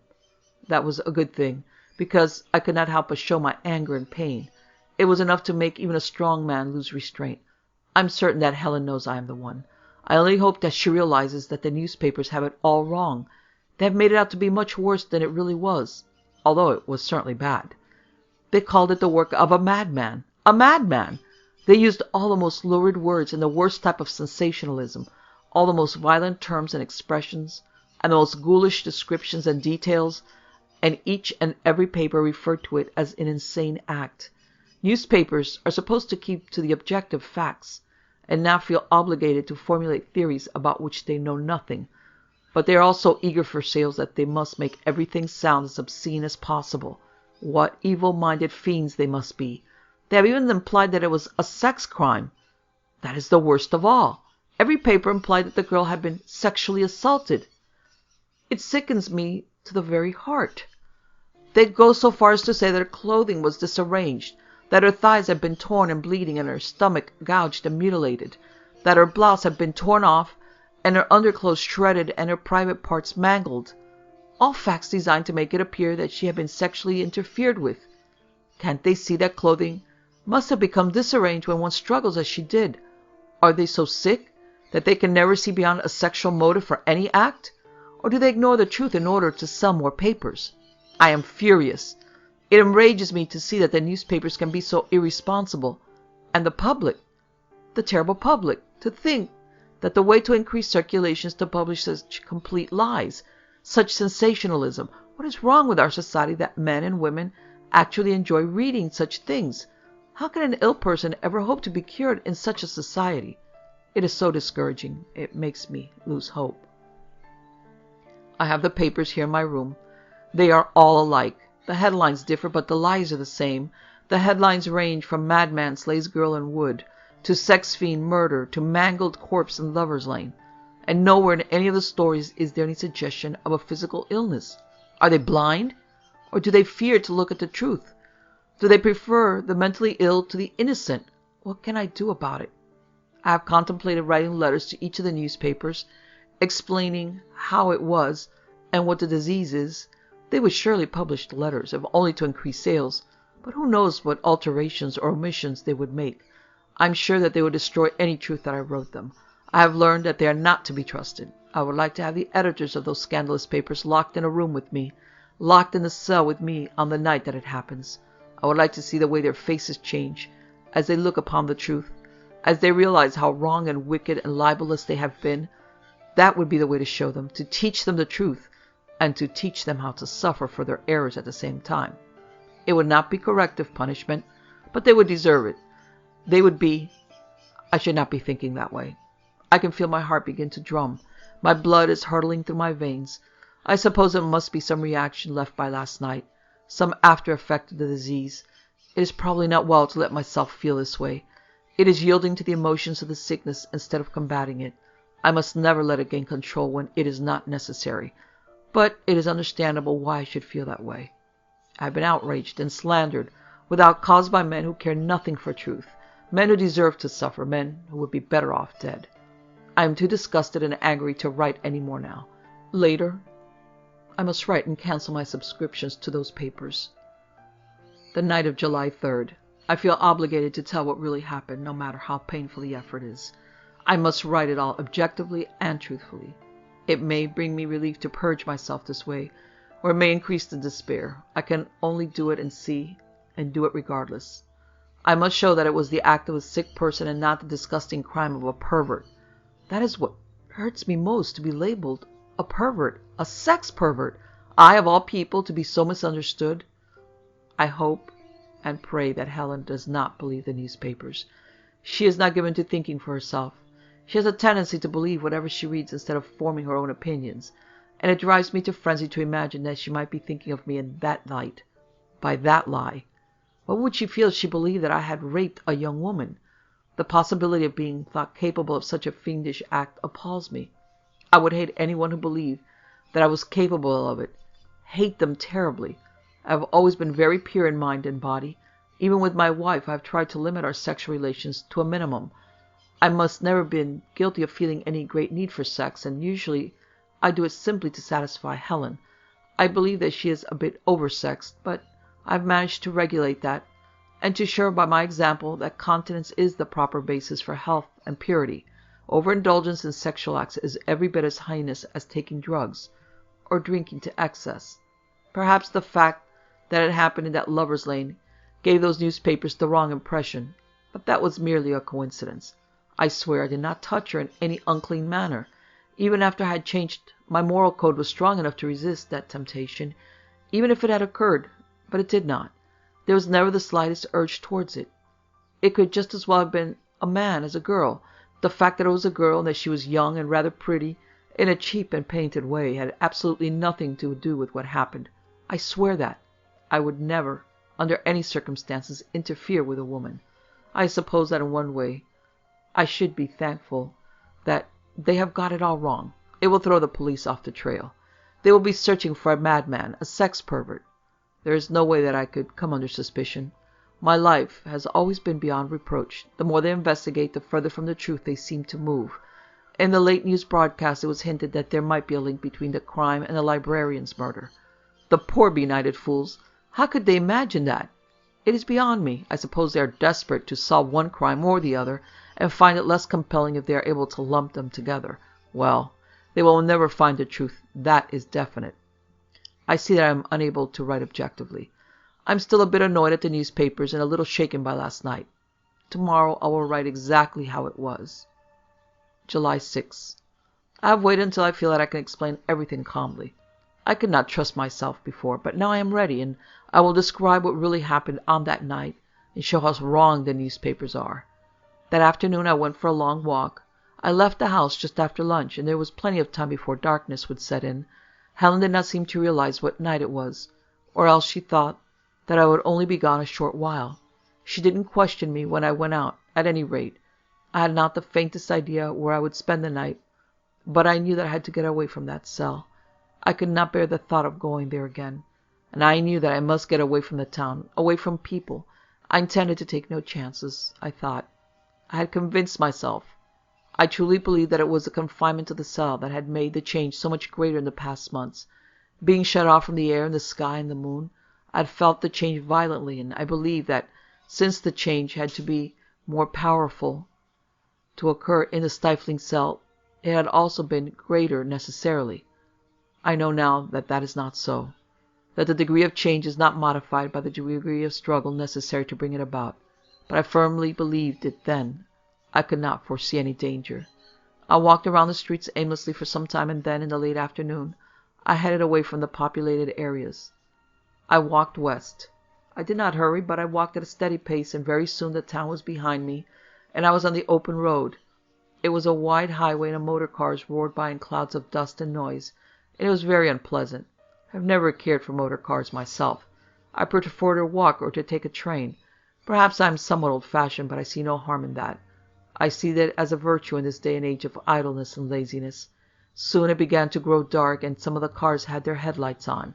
I knew that it was time to find seclusion then, and I turned up the first secondary road that I came to. This road was narrow and unpaved. It headed in a northerly direction. There were trees on both sides, and I could see more trees ahead. The noise of the highway faded behind me. There was no traffic on the small road, although there were wheel tracks in the dust. I did not know that it was too early for traffic there, you see, and I certainly did not know that it led to the local lovers' lane. Such thoughts never occur to me, and I find them disgusting. I am not naive. I know what goes on in parked cars before people are properly married, but I did not know that I was walking towards such a place. It was uphill. The road turned and twisted as it rose, and I suppose that I walked for an hour or more without seeing another human being. Several times I saw dogs. They snarled and yelped, and when I made a quick motion they ran off with their tails tucked in between their legs, looking back over their shoulders at me. Dogs are always terrified of me. Even fierce dogs that attack postmen and delivery boys run from me. I find it amusing. Their owners can never understand why this is so. One very large mongrel stood its ground for a moment, in the center of the road. It had very large teeth. I made a noise in my throat and moved quickly towards it, and it went away very fast and very chastened. It looked so humorous that I had to laugh. Soon I had reached the top of the hill, and the road ended in a quarry pit of some kind. I don't know much about such things, but I believe that this one was deserted.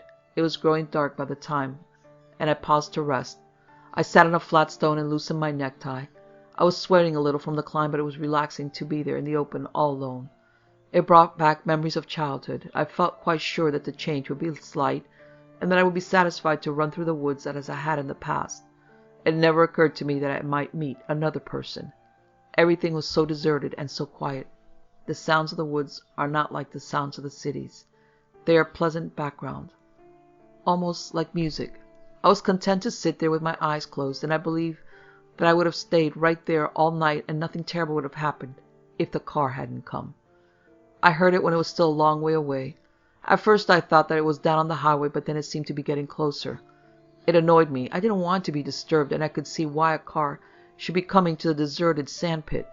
I waited until I was sure that it was coming, and then I left my rock and went into the woods. I went a few yards back into the brush, where I was sure I could not be seen, and knelt down. The ground was crisp and dry under my knees and smelled very rich. There was still a little light, and I could see the dirt road and the pit from where I crouched. After a while the automobile drove up in a great cloud of dust. It drove to the end of the road and stopped. I waited, expecting the driver to see that it was a dead end and turn around, but he did not. He turned off the motor. That made me very angry. I felt as though he were trespassing on my land. I stared at the car from beneath a large clump of bushes, and that was when I realized what was happening. There was a girl in the car. 2 men and 1 girl. I could not really see what was going on, but I heard a great deal of giggling and rustling and soft voices. I knew what was going on then. It filled me with great anger. I dug my hands into the soft earth and made noises in my throat and hoped that they would go away. Why wouldn't they go away? But they did not. The darkness fell suddenly, and there was the moon shining right down on that motor car, with all the lewd sounds coming from within. I wanted to leave then, to run away as fast as I could, but something seemed to hold me there. I could not leave. I could not even look away from the motor car. I suppose that the change must have occurred at this time, but I was not even aware that it had started. Even after I changed, I did not realize it. And then they got out of the car. The girl was laughing and flushed, and her clothing was partially unfastened. She got out and stood beside the car, and the 2 men got out. One of them had a blanket, and he spread it on the ground. The other one kissed her. I saw his lips grind on hers, and I could tell that she liked it. She was not a good girl. I saw it all. I saw her take her undergarments off and lift her dress and lie down on the blanket. And then both of those men got down, and they took turns. Oh, I cannot write of that. There are some things that a normal man cannot face, but they did things to her. And I crouched there in the woods, and I saw everything that happened. I controlled myself. Perhaps the horrible thing that I was witnessing had hypnotized me, so that control was not hard. But I waited there even though I wanted to spring at those execrable and detestable creatures, to punish them, to bring an end to their foul act. I waited, and after a long time both men seemed to have sated their lust, and they got up and put their clothing on. The girl was smiling. She remained on the blanket for a while. She actually seemed to be contented, as if she were satisfied with her wickedness. I looked at her, at that evil twisted smile on her mouth, at the way she lay with her head back and her knees raised. I looked at her throat and her arched back and her white thighs. Everything about her was flatuous and depraved. She was exposed in a beam of moonlight and made no attempt at all to cover her parts. Her legs were parted and her undergarments lay beside her on the ground. I have never imagined such base corruption. A strange thing happened then. I do not pretend to understand it. The 2 men got in the motor car. They were laughing, and one of them leaned out the window and said something to the girl. She looked startled and leaped to her feet. The car started and she tried to get in. She was very distressed, and the men were looking pleased with themselves. They backed around and the car turned, and she pleaded with them, but they drove off. One of them waved at her from the window, and she hurled a curse at them which no gentleman could ever repeat. She stood there looking down the road after the car and muttering to herself. She had her hands on her hips, and the words that she mumbled were such as I have never heard before. I scarcely know the meaning of them, and I am a full-grown man, but they all had sexual reference, for even in her anger she was depraved. I have never known a greater sinner than that woman was. I presume that the 2 men, their lust satiated, had been appalled at what they had done, and left her to punish her for her part in their crime against nature. That is the only explanation that occurs to me, although I do not understand why they laughed as they drove off. There are some things that I do not understand about the relationship between men and women, but I do understand what is wrong, and that girl was wrong. That girl needed to be punished. I didn't intend to hurt her. I don't know what I intended. I waited until she had walked back to the blanket, and then I got to my feet and moved out into the open. She had bent down to pick up her panties. I walked very quietly up behind her. She raised one leg and started to draw the panties over her foot, and then I must have made some slight sound because she turned towards me. I don't know if she screamed. Her mouth was open, but I heard no sound. Perhaps she was too frightened to scream, or perhaps my ears were not functioning. She staggered backwards a few steps, her hands raised, palms out towards me. Her panties were bundled around her ankle. The fear in her face was indescribable. I slowly moved after her, with my hands clawed in front of me and my teeth bared. I moved closer and she fell to the ground. Her eyes never once left my face. Even when I crouched over her, she looked directly into my face. Her fear seemed to inspire me. I had only meant to frighten her, I am sure, but there is something about fear. The smell of fear, it made me lose control. Fear and blood have much the same smell. I could not help myself then. It was her fault. She drove me to it just as she must have driven those 2 men to that foul act. I remember that as I saw her white thighs flash and her painted lips move, and I wanted to rip and tear and destroy, to drive my talons into her flesh so that the blood jetted out and that evil life was ended. That was when I sprang on her, and all the while she looked directly into my eyes, until her own eyes clouded over. She seemed to remain conscious for an extraordinarily long time. I don't remember what happened afterwards. I don't know how long I crouched over her corpse, or what I did to it. I must have been there for some time if the newspapers have accurately reported the condition of her body. But then they reported nothing else correctly, and I am glad that I have been able to write this, so that the truth is written somewhere. This is the truth. This is exactly how it happened. July 20th. I've ignored this book for the past 2 weeks. I have not even read it. I think that I exhausted myself with my last entry, and it was a good thing to get my mind off the disease and to relax for a while. That is a serious trouble with modern civilization. It leaves so little time to relax. Luckily, I've never fallen into the habit of rushing madly after money and success and happiness. I am content to let it come to me if it will, or to do without if it will not. I am stoical and reasonable, and undoubtedly born several hundred years too late in history. But I do not complain. I have never been given to boasting, but I feel that eventually I shall be able to even reconcile myself to accepting my affliction on the same terms that I regard the other aspects of life. It is, after all, only one night per month, only 12 nights each year that I suffer. It could be so much worse. Many diseases are worse. It is just that they are common and taken for granted, whereas mine is unique and seems more horrible than it really is. It is not as bad, surely, as having cancer or leprosy or being blinded. Only vanity made me think it was so terrible, and I am happy to see that I have defeated such thoughts, and now look at it in its true perspective. If it is a trial sent to judge me, I shall not be found lacking. I am happier now than I have been in a long while, because I am thinking clearly for the first time, thinking as clearly about my illness as I am in the habit of thinking about other things. I accept my agony in the same way as I accept my pleasures and my mild happiness. I have learned to live with the sickness just as I have learned to live with the cruelty of society, with the lesser mentality of my wife. I have read what I wrote about that night. It is all very objective and true, and I believed it helped me to see myself more perfectly. One thing I noticed, which would have disturbed me a short time ago, but which now makes me understand better. In writing about what happened, I continually referred to myself as myself instead of the thing that I became, or to it.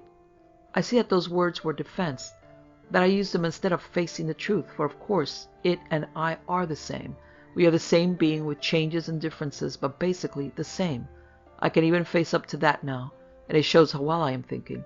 I don't know if this change in my writing happened because I was trying so hard to remember all the details, or because I am drawing nearer to it, and it to me, or purely for literary ease and convenience. But whichever caused it, I feel it is a good symptom, and shows truthfulness and lack of inhibition. It was, after all, an unusual night, an extraordinary night. It is hardly strange that I remembered it differently than I remembered those terrible nights in the cell. I'll have to wait and see how things are this month. When I return to the cell again, I will bring this book with me again and go down in plenty of time. I won't take any chances on staying outside again. I must never allow another accident to take place. But I am not at all sure that in this one instance it was not rather a good thing. That may sound heartless, but many true thoughts do. And when one considers how many young men and women would have debased, how many she would have led into sin and degradation and ruin, well, perhaps I have saved a good many, and surely the girl herself is better off dead. She had nothing whatsoever to live for. Young as she was already old with sin, and she could never have been happy in her depravity. To think that I actually considered suicide the day after it happened. I was so emotional, so out of character. But everything is all right now, and I have felt better for the last 2 weeks than I have felt for a long, long time. It is hard to give the reasons. It is almost as though I accomplished something, as though I have suddenly achieved something or gained something that I have wanted for a long time, without knowing it, and yet nothing has changed. I cannot see what it is. It must be something intangible, some frustration that I never realized. I must have been removed from my mind. It may be that the shock of what happened on that night broke up whatever was blocking my mind. It does seem to have something to do with it. I cannot trace the path through my mind and emotions, but it is there. It is not a new feeling, but it is a new depth of satisfaction. I can remember feeling this way when I was young. It is almost the way that I felt when I destroyed my favorite toy. It is close to how I felt when I destroyed that savage dog that had attacked me. It is a very curious phenomena. It is a very peculiar that 3 acts which were so completely different can give such a similar feeling. I find it quite interesting. July 28th. The day approaches. I am quite resigned. I am in perfect physical health and my mind is clear and I live a pure life, and if I must suffer one night, it is hardly anything to complain of. I wish my wife would stop acting so peculiarly, however. All this month she has seemed very distant. Perhaps she actually took some stock of those false newspaper accounts and is angry with me, but she has not mentioned it. She has never said a word about that. It is no longer front-page news. New scandals and lies have displaced it, but each day there is a small paragraph reporting the progress of the police. Each day they claim that an arrest is imminent. It makes me chuckle. I do hope that they do not arrest some innocent man, but still I am sure that if they do arrest someone, he will be a known pervert and will be guilty of far worse crimes than mine, so I am not worried about it. Punishment for the wrong sin is quite just, if some other sin has been committed. As far as myself and the man who struck the librarian down, I cannot feel any guilt. July 29th. When I was coming home from my afternoon stroll today, I saw a workman leave our house.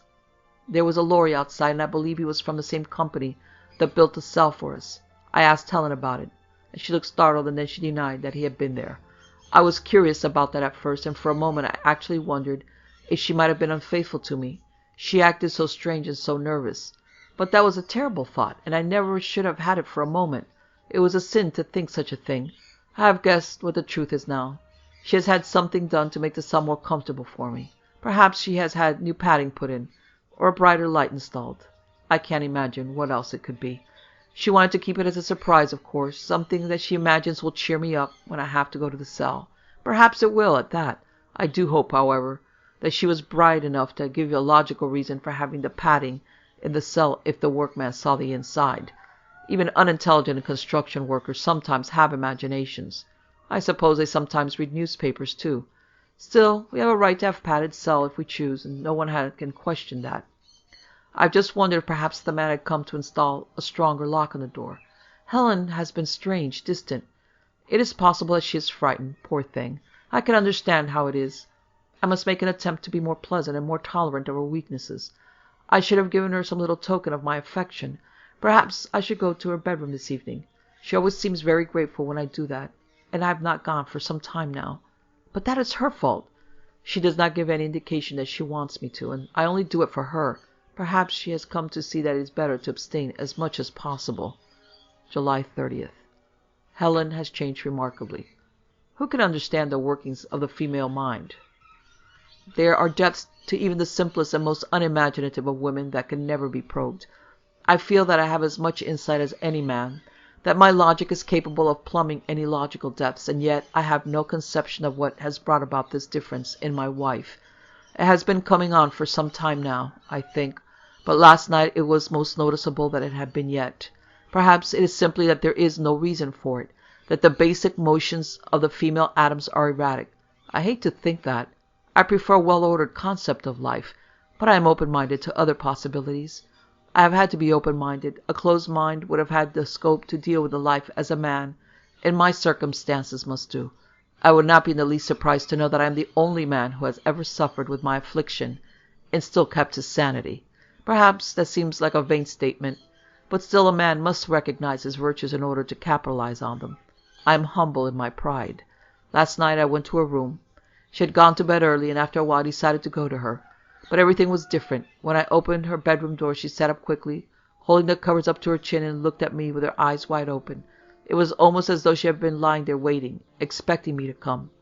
That in itself was strange, and the way that she looked, well, it was very much like fear. She cringed when I touched her. She said nothing at all, but she trembled under my hand and searched my face. I hated to see that expression, that look in her eyes. It was as though she thought last night was the night of the change. Perhaps she has lost track of the date, but surely she knows that I will never forget it. How can my own wife fear me? Is it all a result of those atrocious lies in the newspapers?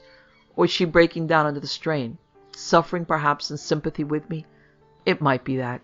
She does seem to be different when it is getting near the night when I must go to the cell. I have heard that often one suffers for a loved one.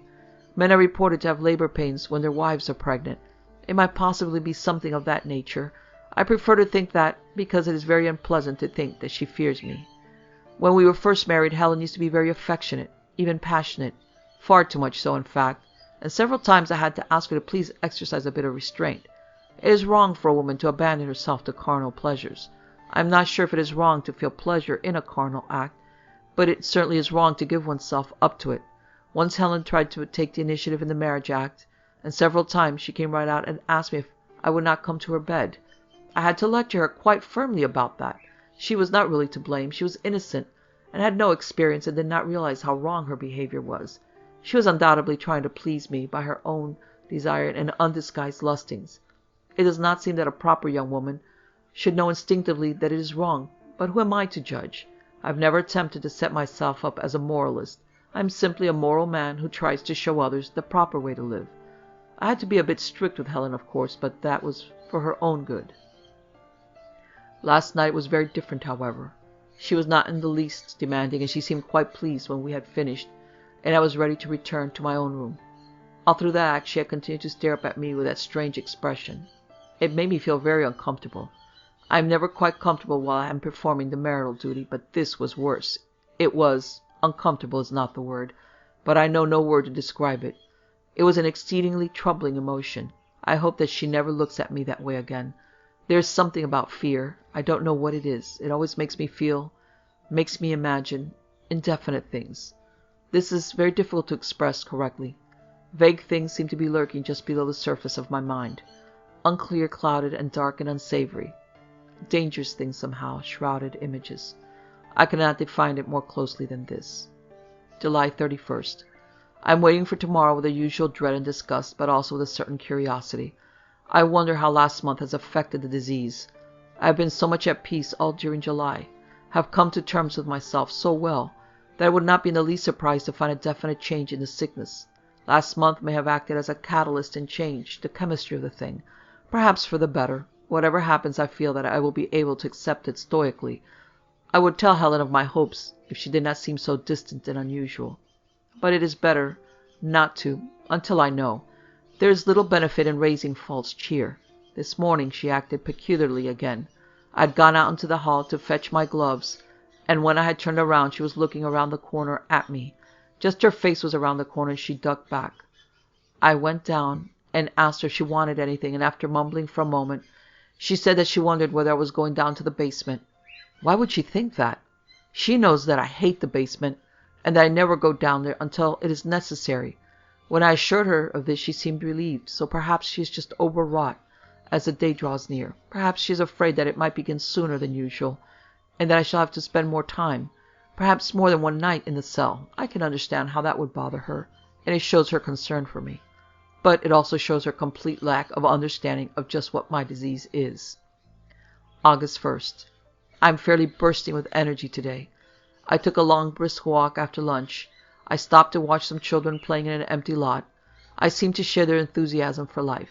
It made me regret the fact that I can never have children. They were so gay and carefree that I felt sorry they must grow up and face the troubles of life. My childhood was not happy. At least it does not seem happy in my memory, except for a few outstanding occasions.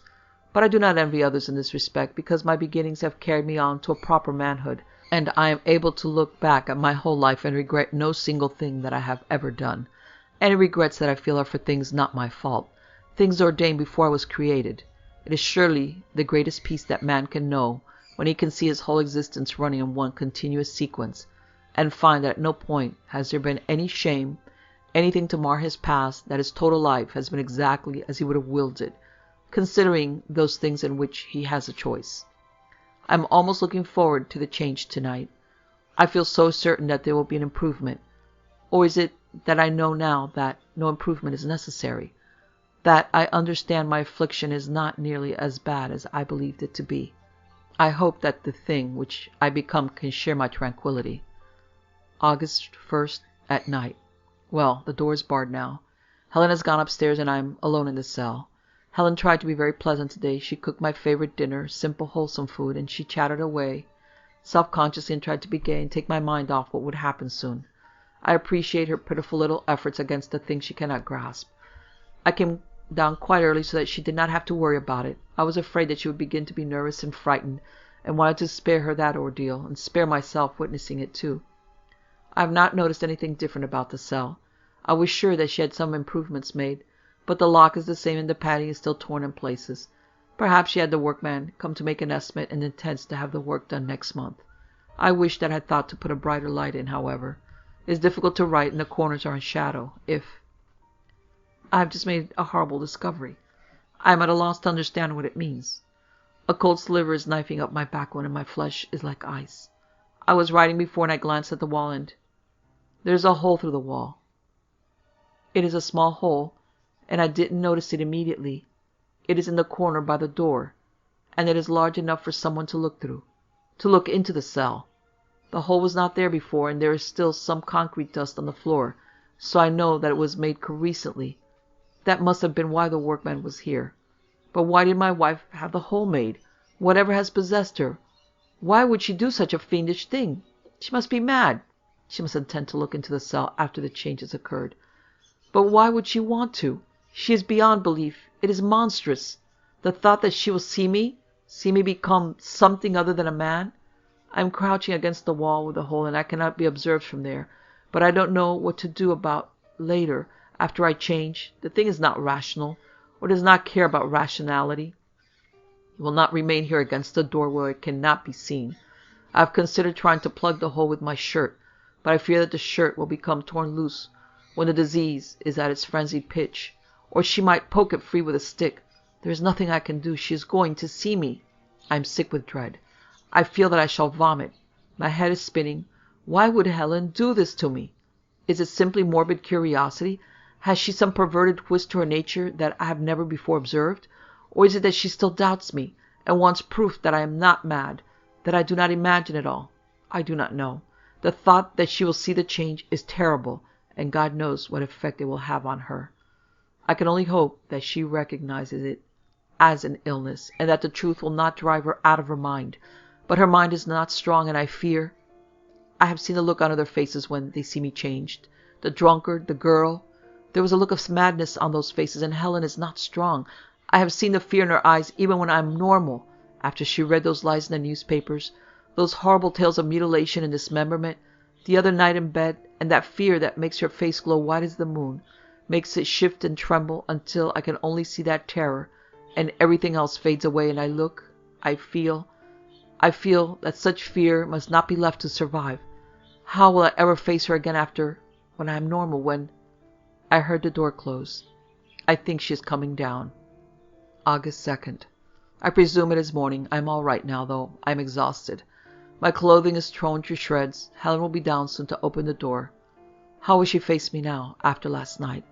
I begged her to go away, and she would not even answer me. She just looked into the cell and waited. My agitation brought the sickness on sooner than it would have come, and I lost all control. She saw everything. I hate her. I hate her for what she has done to me. I am on fire with rage and shame and hatred. When she opens the door, I shall have to exercise great control to keep from striking her. She deserves to be struck. She deserves worse. For what she has done to me, there could be no punishment too great. She made it much, much worse than it has ever been before. I can clearly remember raging against the wall, trying to tear my way out, trying to rip the whole apart.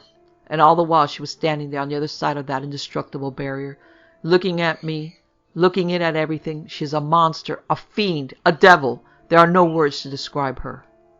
August. I don't know the date. There's no way to tell the time. It seems an eternity. I no longer care about this record. It seems futile now, and my pen is nearly out of ink. The light seems to be growing dim too, and soon I shall be in darkness. I might be able to write with my own blood, but it hardly seems worth the effort.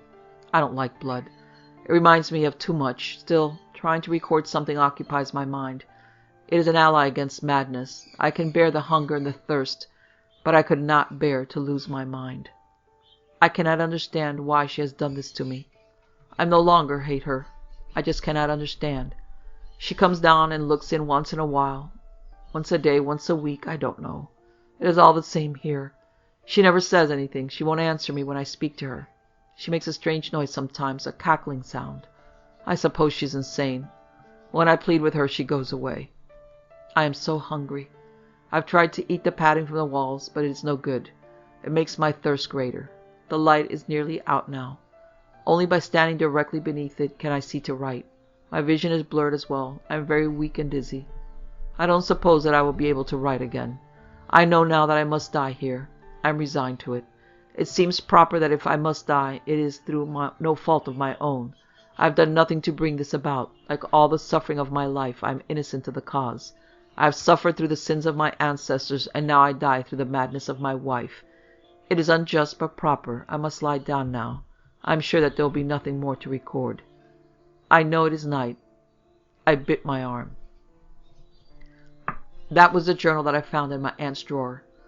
There were some pages after the last entry that had been marked, but they were undecipherable. They may have been an attempt to write in the dark, or they may have been the heedless markings of something with the hand of a man. I did not look long at them.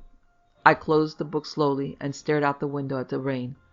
A loud clap of thunder sounded, and the big elm tree in the yard whipped under the wind, and the wind rushed under the clouds. Somewhere a dog howled. I sat there for a long time, and then I got up and put the journal in my hand. It was getting late. I went into the hall and opened a door that led down to the basement. I had to go down. I had to go down there. I hesitated, but I had to. The air was thick and foul, and it was like walking into a grave, but I went down. The cell was in the corner, as the book said.